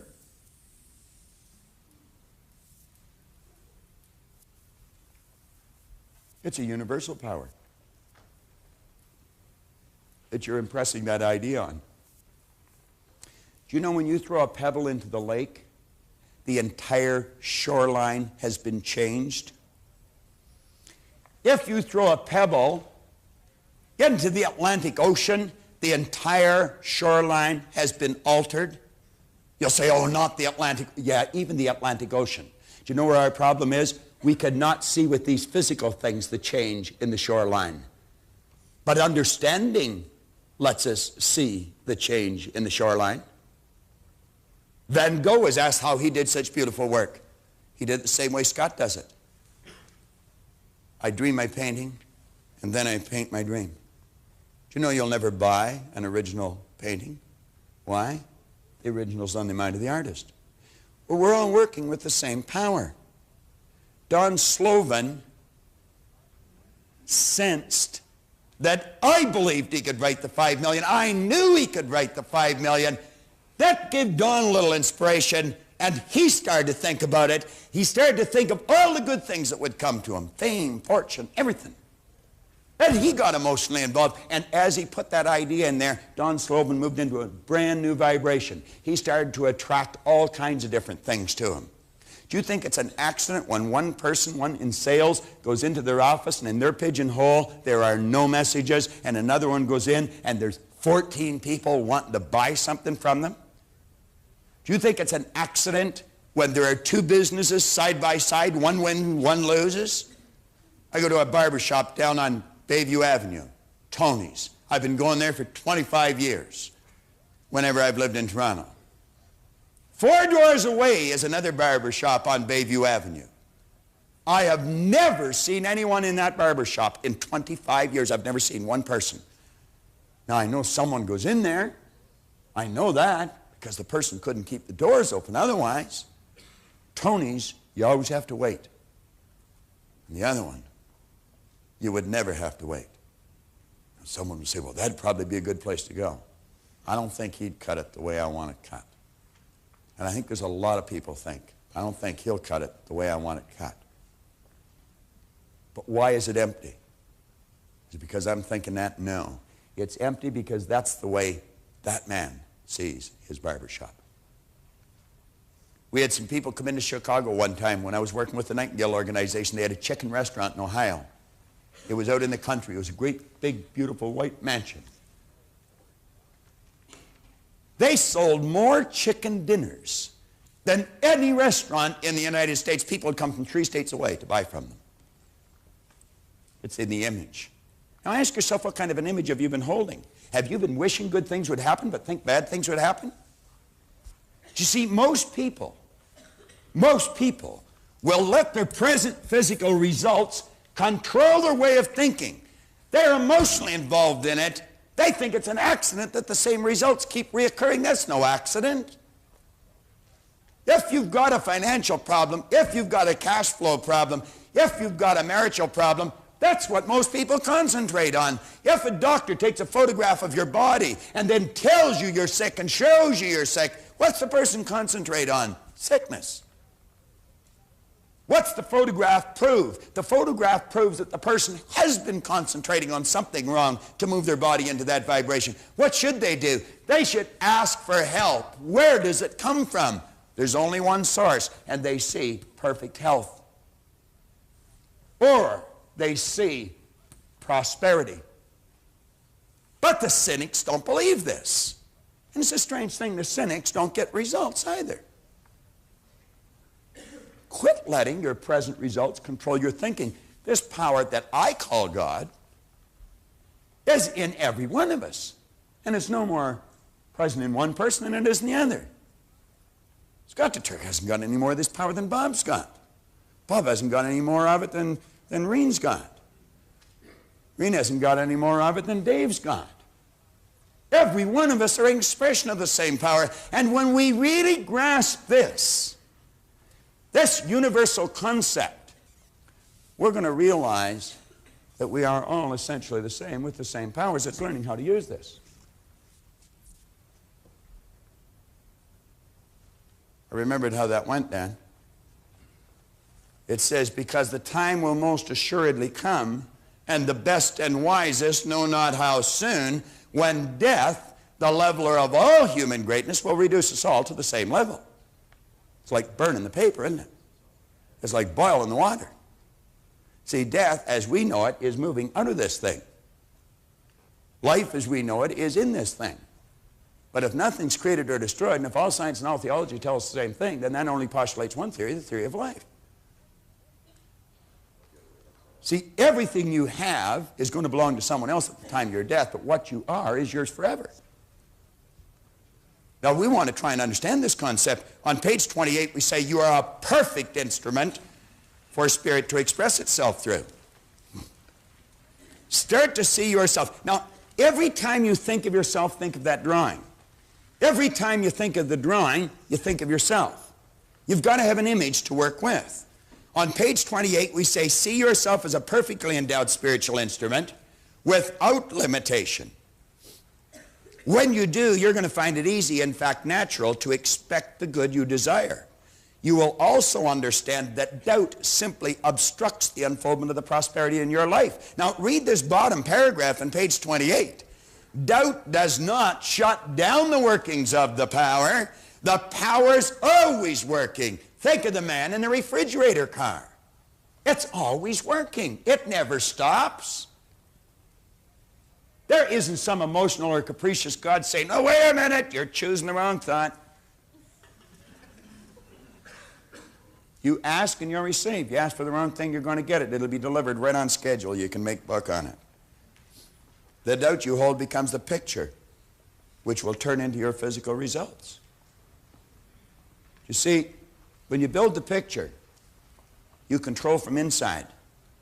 You do not control from outside, regardless of the circumstance of the present results. What did James Allen say? Your circumstances may be uncongenial, but they will not long remain so if you perceive the ideal and strive to reach it. Do you know what an ideal is? An ideal is an idea that you fall in love with. And you know what love is? Love is resonance. It's harmony. It's in tune. It's operating on the same frequency. Well, when you get the higher side of your personality operating with the lower side of your personality, you're going to see miraculous changes take place on the physical side of your personality. But until you get these two in tune, you're going to have a problem. Because when they're not in tune, there's what we call conflict. And if there's conflict in the mind, I guarantee it'll express itself in the body. What do you think dis-ease is? It's the opposite of at ease. On page 29, one of the best definitions of faith I've ever heard came from a chap in Chicago, Clarence Smithison. Clarence Smithison. He said, faith is the ability to see the invisible. What did we say about Scott's music? No one on planet Earth had ever heard that music that he heard in his head until he put it on paper and then sent it out so that the rest of the world could enjoy what he was enjoying. It's the ability to see the invisible, to believe in the incredible. What is incredible is that there's a power in every cell of your being that operates in a totally deductive manner. It will take whatever image you impress it upon it, and it'll move you into the vibration you have to be in, to act the way you have to act, to attract the thing you have to attract for the manifestation of the image that you chose to build. You can say, using a slightly different vocabulary, I'd make the observation, if you can show me a person who achieves great things, I can show you a person who has great faith in themselves and their ability to achieve what they imagine. On page 29. I was having dinner last night with Paul Hutsey. He told me a most interesting little story. Paul was talking about, it's what's on the inside, it's not what's on the outside. He talked about it yesterday while he was talking about it last night. And he tells the story about the little black boy that went to the carnival. And there was a man there blowing up balloons, filling them with helium gas, and then letting them go. And he filled a red balloon, and then he tied it up and he let it go. And the little boy was standing there watching him. And then he filled a yellow balloon with helium, and he tied it, and he let it go. Then he filled a green balloon, and he tied it, and he let it go. And the little boy said, "Mister," he said, "can black balloons fly?" He said, "Son, any balloon can fly. It's not what's on the outside that makes it fly, it's what's on the inside." And that's the way it works. Interesting idea. We say comparatively few people today realize just how much faith in oneself, your higher self, not this false concept that we've been running around with, can't do this, can't do that. Your higher self, that side of you that's universal, that's the same side of us all, that part of you that's spiritually perfect, has to do with your achievement. The majority of people never seem to conceive of faith as being a genuine creative force. Yet the truth is that not only is faith a bona fide power, it is the greatest one you will ever encounter. Ever encounter. In fact, I'd go so far as to say that whatever you accomplish in your lifetime will be in direct proportion to the intensity and persistence of your faith. Intensity, what do we mean by that? Well, remember we said one of the intellectual factors was the will. The will gives us the ability to concentrate on an idea. And when we concentrate on the idea, we're just taking that power and turning it right over. We're giving more energy to the idea. What did Emerson say? The only thing that can grow is the thing you give energy to. It's been told to us 10,000 ways. I think what we want to do is wake up. May I borrow your program, please? No, the tapes.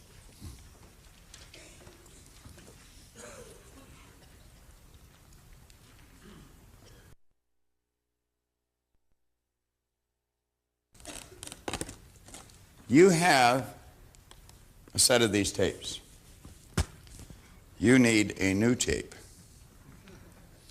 Some of you will be wondering how to get these out, and you're digging with your fingernails, and the ladies are getting upset because they're breaking their fingernails. You just have to press on the side, and they pop out. And then it tells you underneath how to get them out.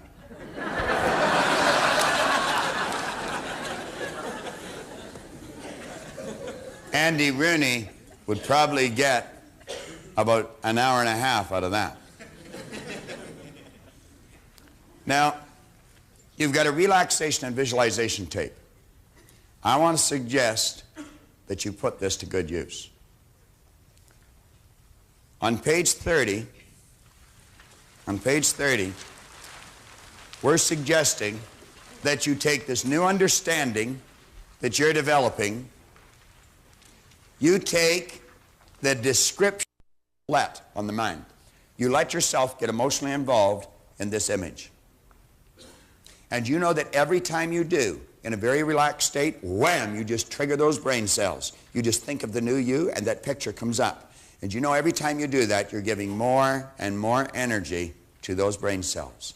They become stronger and stronger. And in a relatively short period of time, those ideas will be fixed in your mind, and that's the way you'll live. When Cary Grant passed away, I read a page, an obituary on Cary Grant. There was an entire page of one-liners. The last one was by Cary Grant himself. He said, "I acted like Cary Grant for so long I became him." I acted like Cary Grant for so long I became him.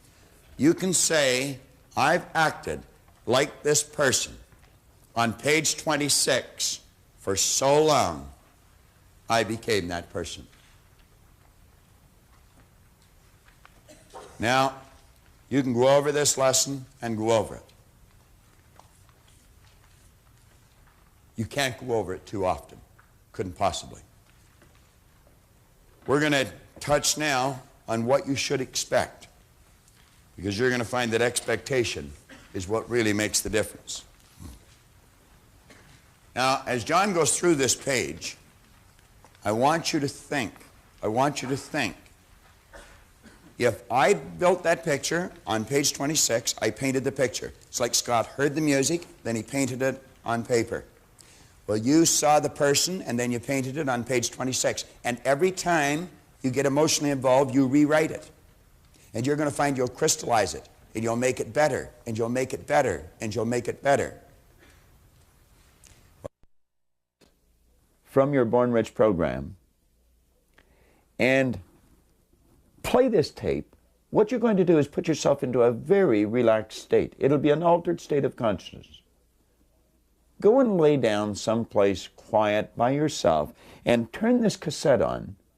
And when you get into a very relaxed state, throw the switch of that person you want to be. You're going to activate those brain cells. Now, in the beginning, it's going to remain a fantasy.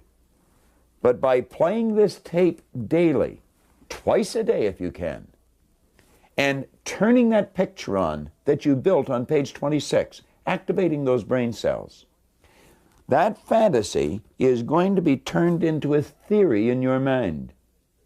Now, every time you build that picture in a relaxed state, take page 30 and rewrite the picture. And what you want to do is crystallize the picture of the person you want to be. Cary Grant one time pointed out, I acted like Cary Grant for so long, I became him. That's what's going to happen to you. The power within ultimately will take this image of yours and begin to express it with and through you in your life. But it's vitally important that you use this cassette, put yourself in an altered state of consciousness, a very relaxed state, throw the switch that you created when you wrote out page 26, begin to visualize your fantasy, only it becomes real. When you come back to a normal conscious state, it's very important that you rewrite this picture again. Each time you rewrite it, it'll become clearer and clearer. Now, you may alter it a bit as you rewrite it. And as you rewrite it, you give more energy to those brain cells. Every time you relax, you're moving that picture more and more into a state that we call a theory. And you're going to find that you will be motivated. The power within you will actually take that image and begin to express it with and through you, and your theory will literally become a fact. Mine has, Roger Bannister's did, and so will yours. But it's important that you do what we suggest with page 30. Now, when that's complete, the next part that John Canary is going to lead you into is going to be truly rewarding for you. John's going to suggest that you begin to expect an abundance in your life, in all areas of your life. Keep this idea in your mind as we run through this abundance lesson here. John is going to lead you through that now. Let's give John a hand as he comes on.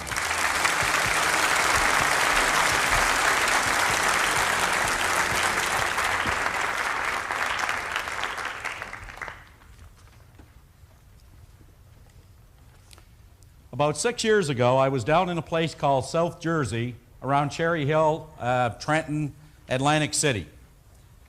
And there was 2 speakers on a program just before me.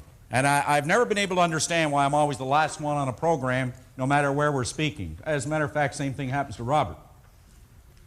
But something interesting happened on this program. There were 2 people on it who were stone blind.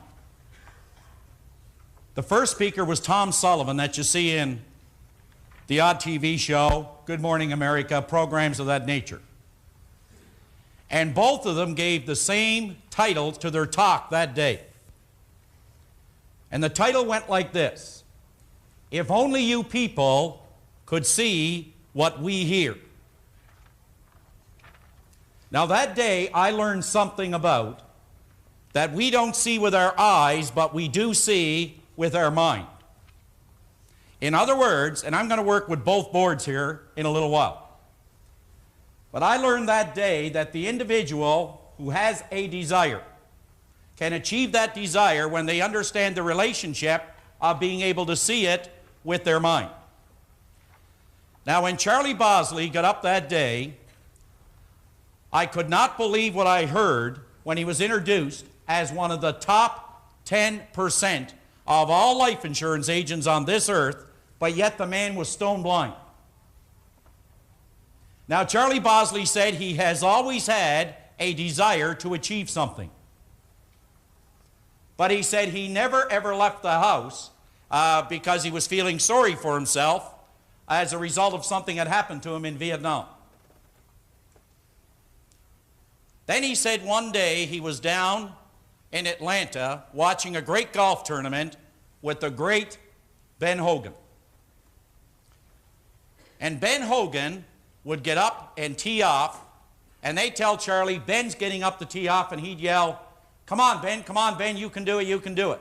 They'd come over and say, Mr. Bosley, you can't talk like that. At a golf tournament, you have to pretend you're at a funeral. But he said, I went through it for 18 holes because Ben Hogan is my hero.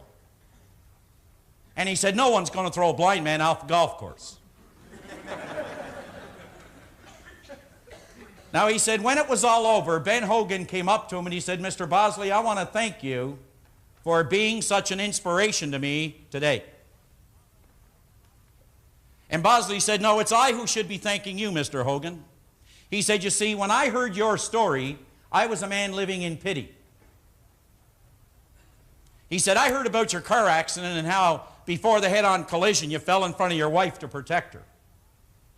And then when they got you to the hospital, they said to your wife, Mrs. Hogan, Ben will not live the night. And your wife said, you obviously don't know my husband.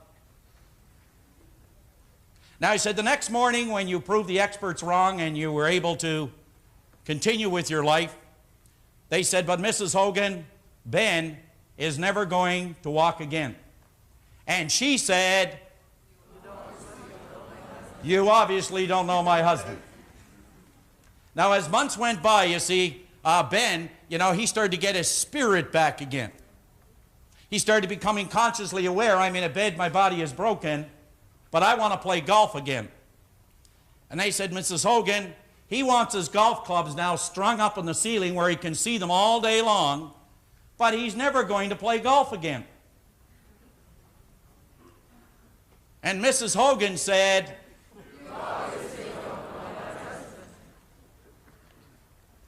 now he said, Mr. Hogan, you have won more golf tournaments and championships since your accident than before.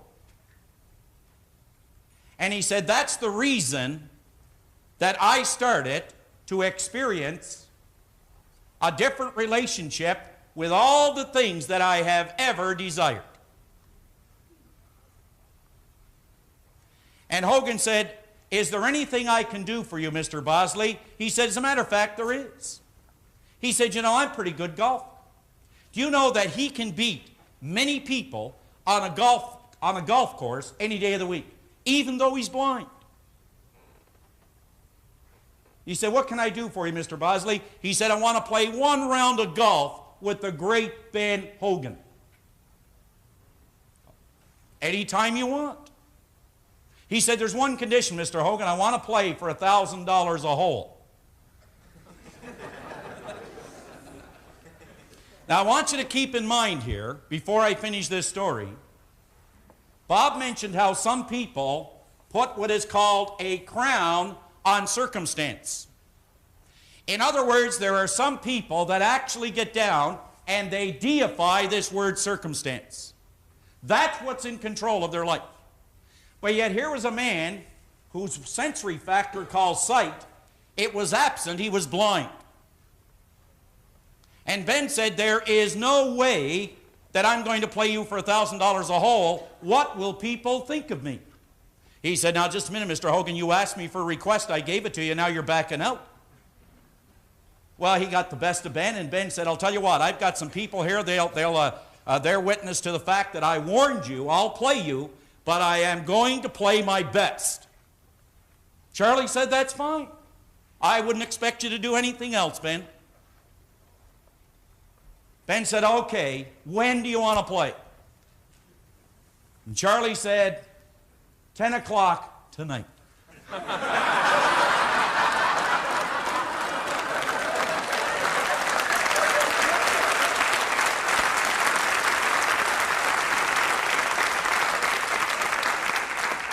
Now I want you to think about what happened. You see, I want you for just a moment to think about all the things that you actually desire. Think about all the things that you desire. But now let me ask you something. On a scale of 1 to 10, I'll bet 10 being high that your desire for certain things in life, I would bet that they are at a 10. See, I've heard people say, people lack desire. Nobody lacks desire.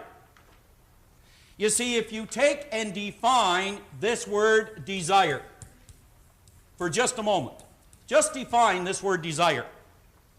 It is the effort of an unexpressed possibility within us that is seeking expression through us. The word desire, it comes from the Latin word dea, D-A-S-I-R-E, which means to give birth to. Everybody in here has something rattling around within them that they want to give birth to. Desire is the language of spirit.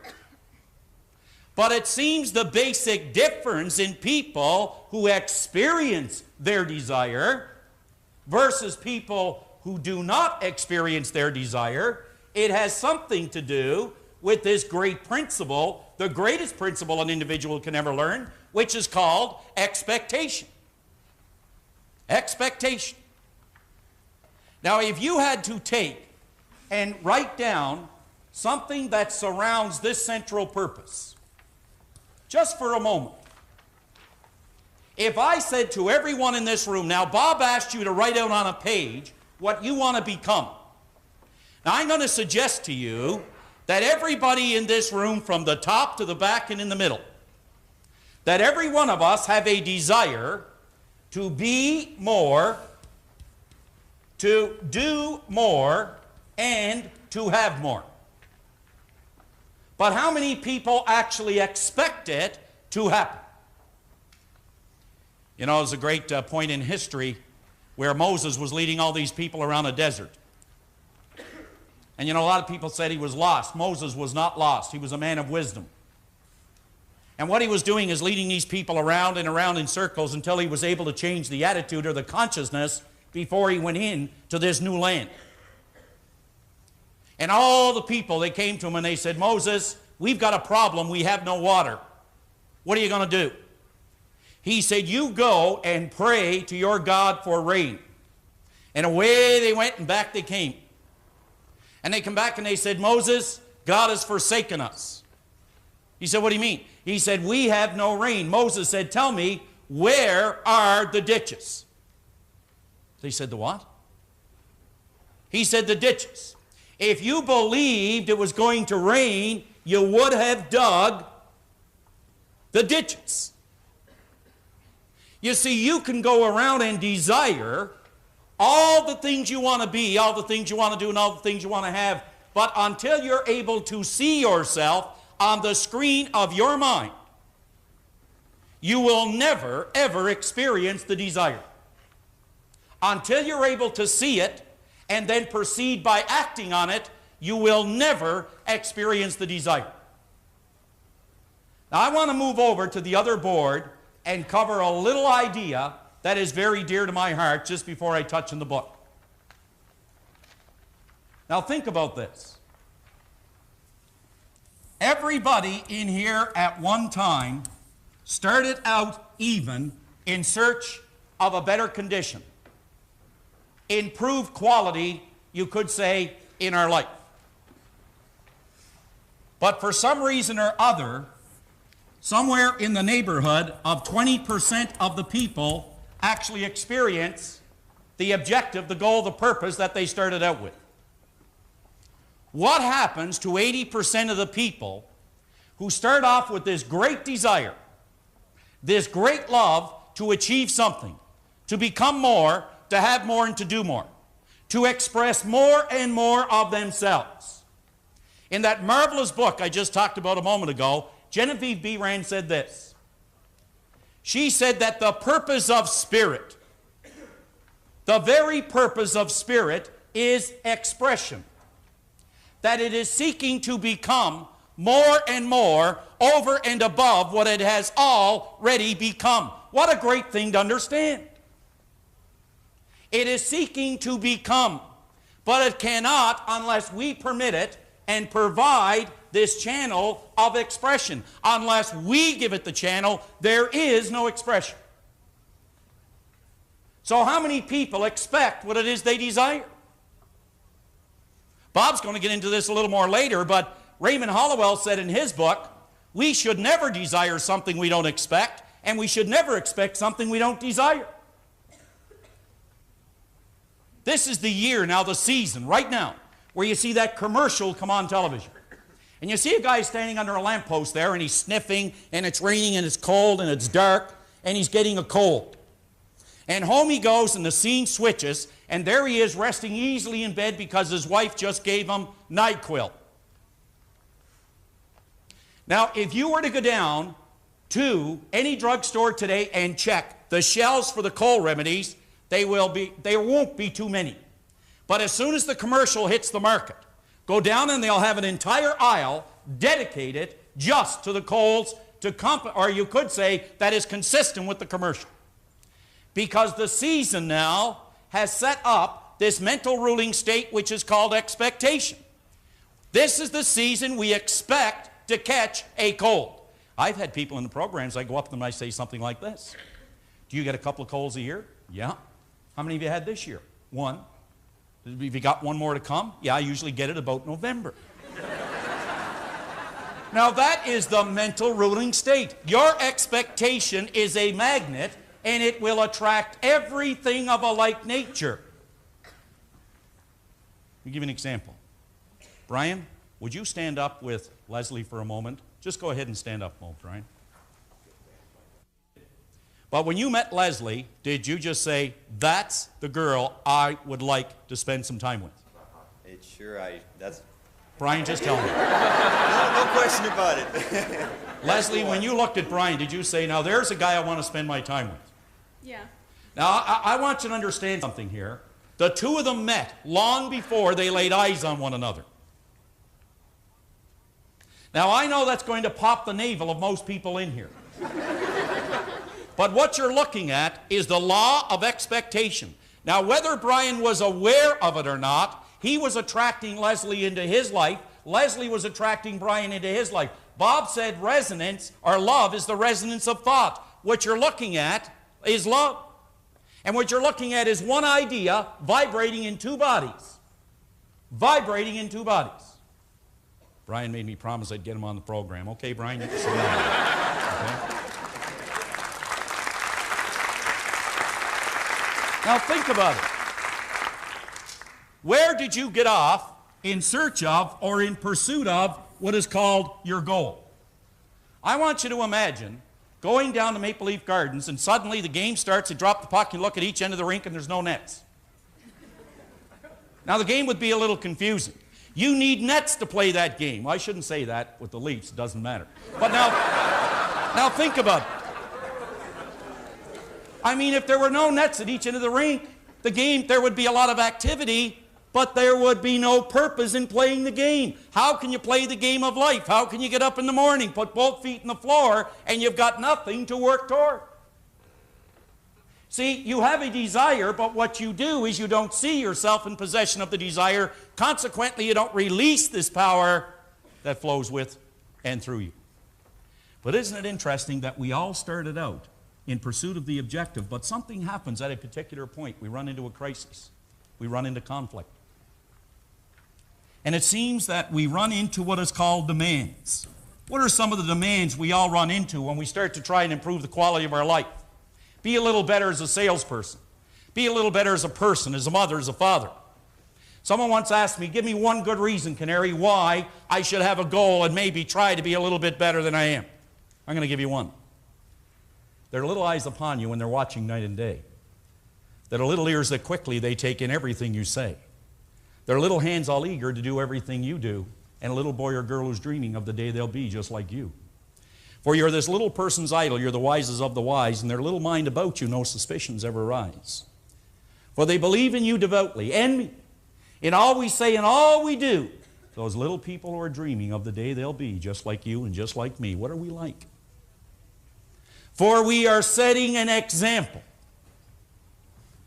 every day in all that we do to those little gaffers who are dreaming of the day they'll be just like you.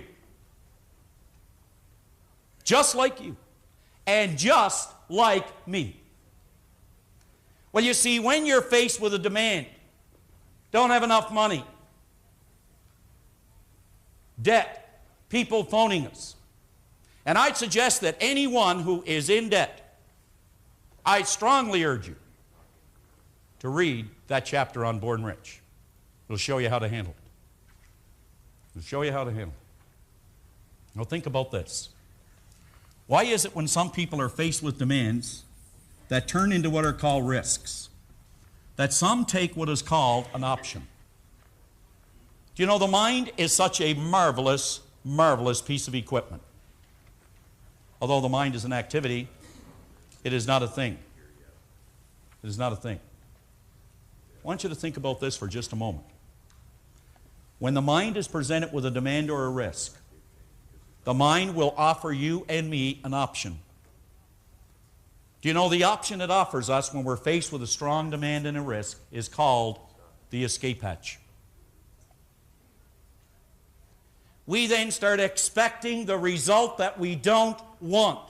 We are a force of energy, and we attract everything of a like nature. Bob mentioned that this mental state of vibration, which generates this emotional state of vibration, which moves this body into action, those three states of vibration are nothing more but your thoughts, your feelings, and your actions. Think of this word, attitude.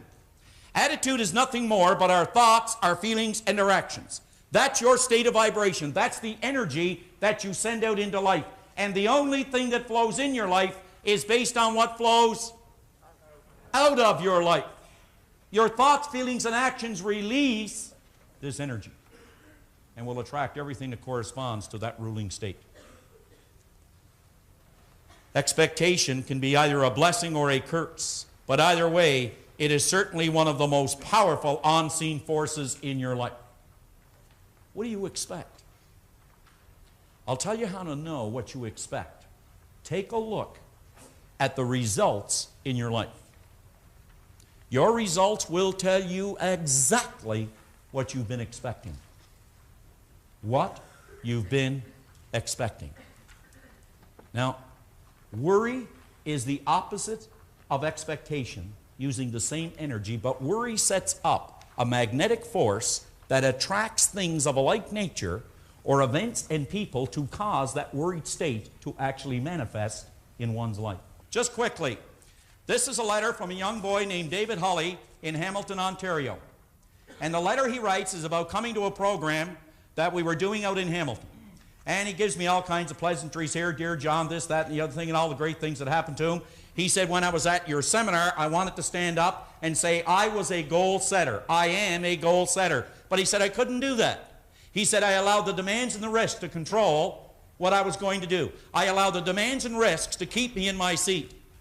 But he said, then he said, you spent some time with me. We sat down, we talked about it. And he said, you gave me a little better understanding of what I want versus what I expect. There's the result. I want you to take a real close look at this report card, because what's on it, if you go all the way down the page, you will see straight A's. Straight A's. Can you see it, John? He became a goal setter first. Second, he expected the goal to appear in his life. Now, I want to introduce you to Mark Dwyer. Mark, I was standing out in the hallway, and Mark came all the way down the back stairs, and Mark come up and he said, I said, can I help you with something? He said, I just wanted to come down and meet you. You see. So I want to bring up, I had a little talk with him, and I want you to give a warm welcome to Mark Dwyer. Come on up here, Mark. Come over here, Mark. Mark. Stand right there. Now you see, Mark has the same goal that David Hulley has. Isn't it interesting he happened to appear and talk about something I was going to share with you? Now, Mark, which mark is your lowest mark? In what subject? A D. A D? In which subject, Mark? I think it's in science. Mark, do you like science as much as you like English? No. You see, Mark is never going to do as well in science as he's doing in English. Do you know why? He's not really excited about it. How could he possibly expect to do well in it? Now, Mark, I want you to just stand sideways with me here, and I want you to take a look at the board, like just kind of face me. Just turn around and face me. Go ahead like I'm standing, okay? Do that. Now, Mark.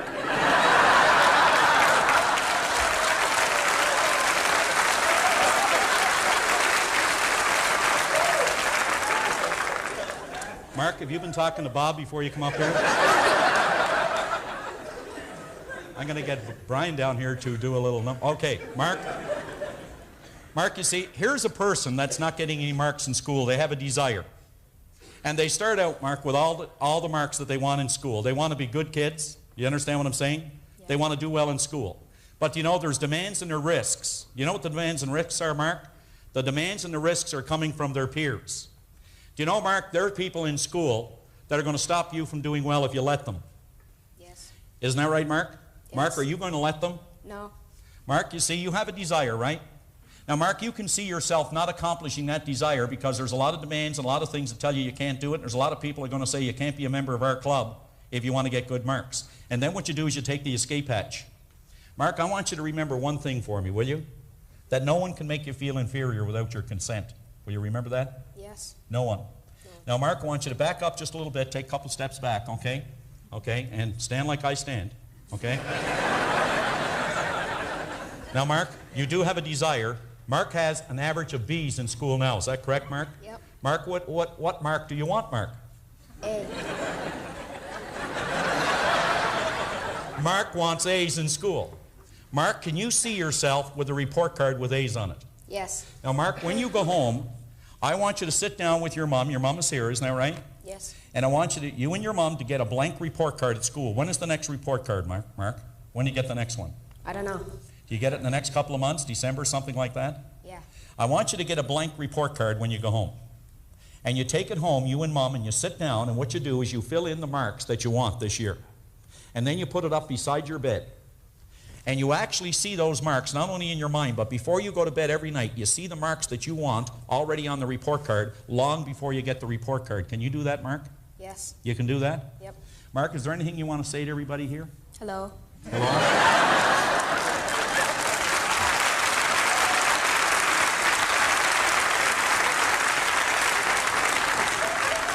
Mark, I want to thank you for being such a pro, okay? Mark, how about a little hug before you go? Okay. Thanks, Mark.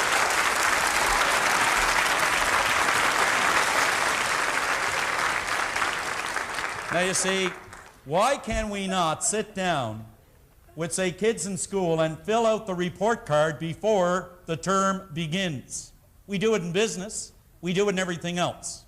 Why not set up an environment or an atmosphere of expectation? All right. Now, I'm going to ask you that before you leave here today, like at lunch, you take this book with you. You take some time today, and you sit down with page 33, and you list in your personal life, in your family life, and in your business life, all the things that you really want. And then beside it, put down whether or not you have been expecting them. Now, why haven't we been expecting them? Because we allow the demand and we allow the risk to control whether or not we're going to do it. Don't allow others. Don't allow circumstance. Don't allow it to control the way you feel about you. You determine your mental ruling state. Now, would you switch back, please, to page 31? I want to finish this so we can stay on time here. Now, there is one line just below the first paragraph on page 31. What are you doing to increase your income? I could have said, what are you doing to increase your relationships? What are you doing to increase, we'll say, your well-being? What are you doing to increase your productivity? What are you doing to increase these things, to improve them? Well, if your answer to this question is nothing, or if you are just beginning to think seriously about what you could do, you have probably not yet grasped the ideas presented in the previous chapters. You should be aware that the chapters in this book resemble the individual pieces of a jigsaw puzzle. And each chapter is related one to the other in such a way that if we put them together, we can see the entire picture. The entire picture. I had an individual come up to me one day at a seminar and said, you know, Canary, he said, this is all well and good, and I'd like to go ahead and do it. But he said, you realize that by the time I reach this goal, I want to set, he said, I'm 50 now. He said, and for me to reach this goal, I'd be 58. I said, well, how old will you be if you don't reach it? Come on, think about it now. I mean the kind of thinking that we get involved in. Einstein said that all conditions and all circumstances in our lives, he said, they are a result of a certain level of thinking.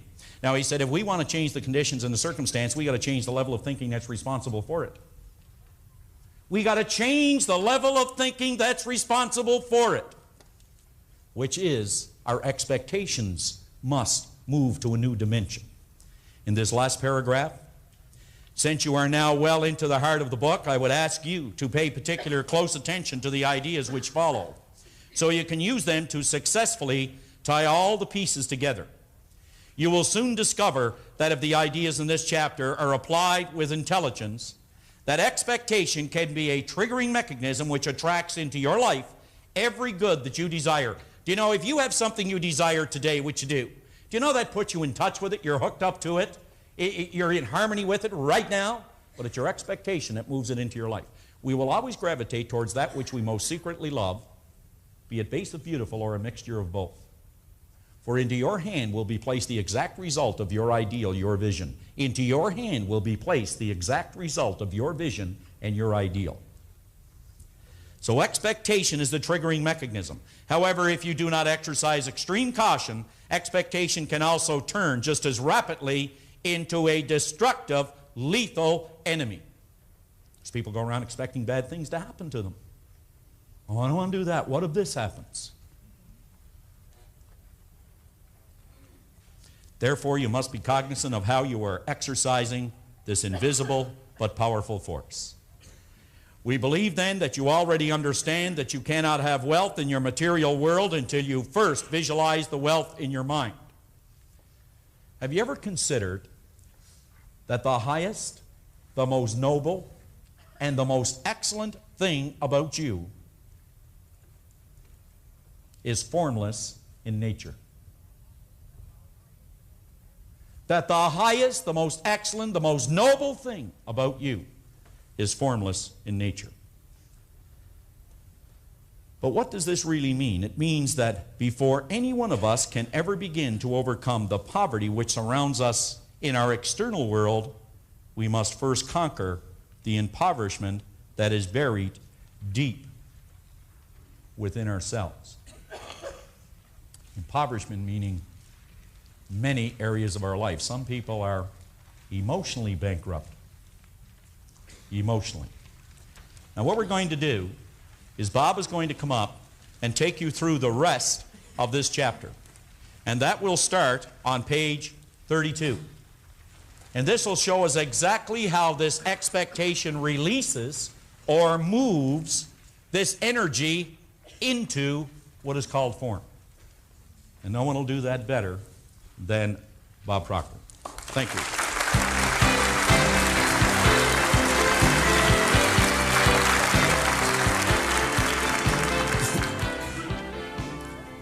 Flip over to page 32. Now, rather than read that page, I want to suggest that you just listen and mentally go along with me. I'm going to attempt to paint a picture in your mind. I want you to image an elderly couple that are living in the backwoods. They've been there all their life. They know nothing except what's in their own immediate environment. Now, this elderly couple have never had an experience of using electricity. All they've ever illuminated their home with is a wax candle or a kerosene lamp. They've had travelers that drop by periodically that have talked about this idea of electricity, but they have never used it. In the latter years of their life, they're transported into a small town. And to their amazement, this house is lighted with little 8-candled bulbs. Now, keep in mind, all they've ever used is the wax candle or the kerosene lamps.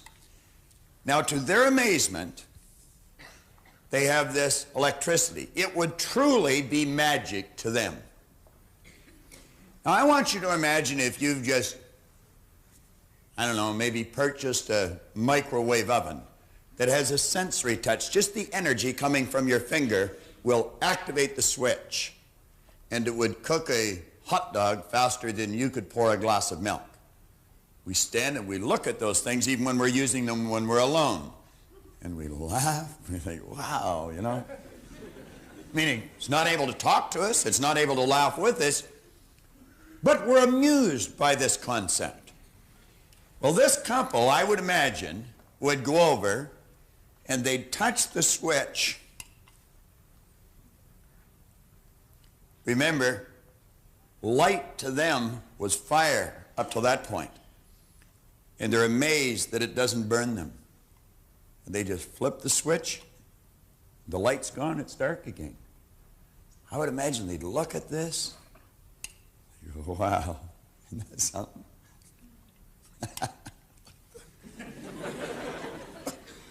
Think of it.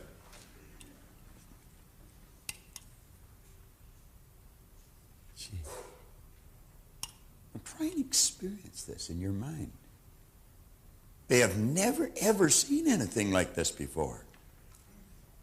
They'd do it together, and then when they were alone, they'd wander over and they'd flip that switch again. See, their expectation would be that of fire, and every time they get near light, they expect it to be burned, but now they're finding that this doesn't burn them. It's much better to read by. If they had a book, they could sit and they'd read it so much easier with this new light than they would have with the old. Well, you know, electricity is very, very much like this power that we use in many respects. If you're going to work with electricity, you must work from a higher to a lower potential. Any engineer, any electrician will be quick to tell you that if you attempt to work from a lower to a higher potential, you'll get no use out of the electricity. Certainly no positive use. They'll also tell you that electricity can cook a person's dinner or it can cook the person. And the truth is, we have used it for both on occasion. You can use the electricity to freeze food, or you can use electricity to fry the food. It can be used one way or another. One day, after this elderly couple had become used to this new concept, and they can turn the light on without any fear of being burned, and they're used to these little 8-candle powered bulbs, a traveler knocks on their door. The traveler is holding a light bulb. And he's saying, those little bulbs are no good anymore. There's enough light from them. The illumination, it's limited. What you really need is one of these 60 candle powered bulbs. Those little 8 candle powered bulbs are really next to useless. The elderly couple, of course, doesn't really know what the traveler's talking about. Why, he said, you know that one of these bulbs would illuminate this room to a greater degree than all of these bulbs put together. Said, let me show you. And he goes around and he loosens all the little bulbs but one. Then he takes the one remaining bulb that's burning and he takes it right out of the socket and he puts in the 60 candle powered bulb, and wham, to their amazement, that entire room is illuminated like daylight. They have difficulty believing that so much light could come from one bulb. Now I want you to imagine that traveler attempting to tell that elderly couple that the magic is not in the bulb, that the power had always been there. They'd say, oh no way, the magic's in the bulb.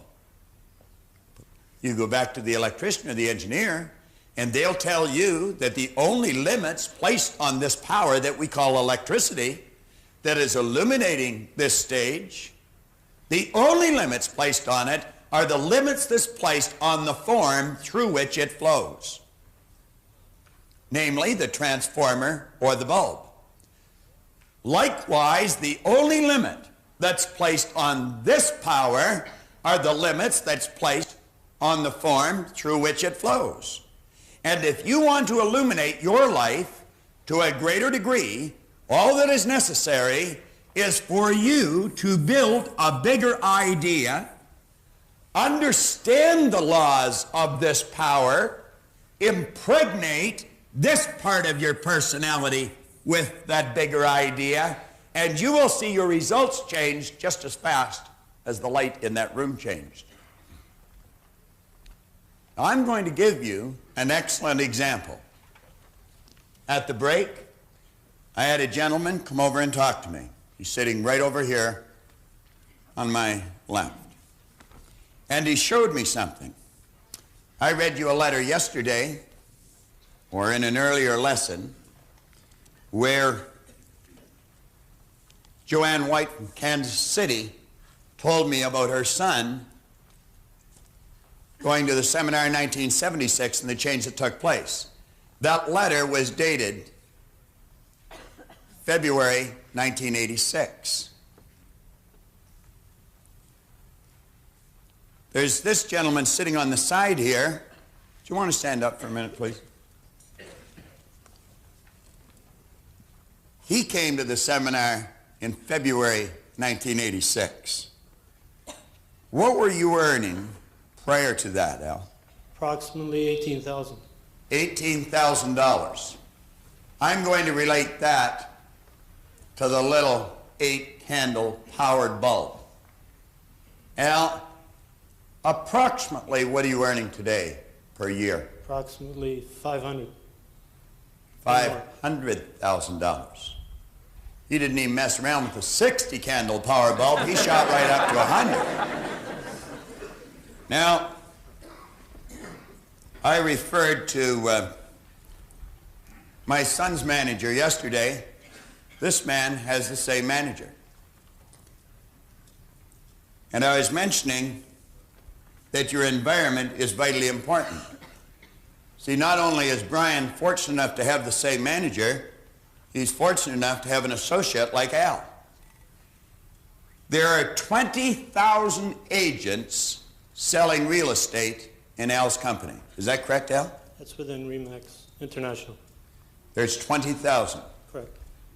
How many of the 20,000, Al, now think of the way I'm asking you the question, of 20,000, how many of them sell more in a year than you do? About 13. He stands number 14 out of 20,000 salespeople. Many of these people would be in the business for a number of years. Al's been in the business since February 1986. How many in Canada sell more than you, Al? 7. Changes daily, I guess. When you handed this to me at the break, and that's when he gave it to me, what did you tell me made the difference? Just changing my attitude and following some of the things that I've picked up through your seminars. You came to a seminar shortly after you started. Exactly. And he took these ideas, and look what he's done with them.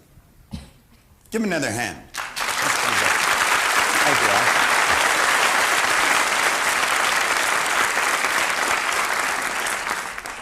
You know, I mentioned early in the book that reading and memorizing this information does absolutely no good. I've been in this business a long, long time. I've been in it just about as long as Brian's been living. And I have watched many people come in and go out of this business. Many of them could talk very intelligently about this, but only a few ever really learned how to use it. You've got to stick with this. And you have to take these lessons serious. They sound a little silly at times, but it's like the little young guy from Burlington that I mentioned, Tim Krochak. He said, although this stuff may sound hokey, it works.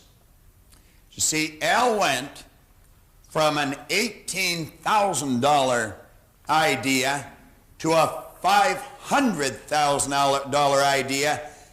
This power doesn't recognize difference. It just takes whatever you give to it and turns it into form.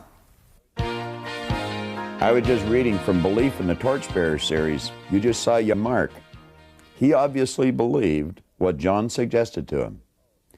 We received a call here just recently in our office. Mark's last report card, he received 82. 82 in his last report card. Al Spazzeri obviously believed he had a $500,000 idea locked up within him. You see, Mark was always capable of getting the 82, and Al was always capable of earning the $500,000 a year. You're capable of doing what you want. You believe, and you can do it. Is there a better position in your life? Is there a better report card in your life? Believe. You'll get it. Pass the torch.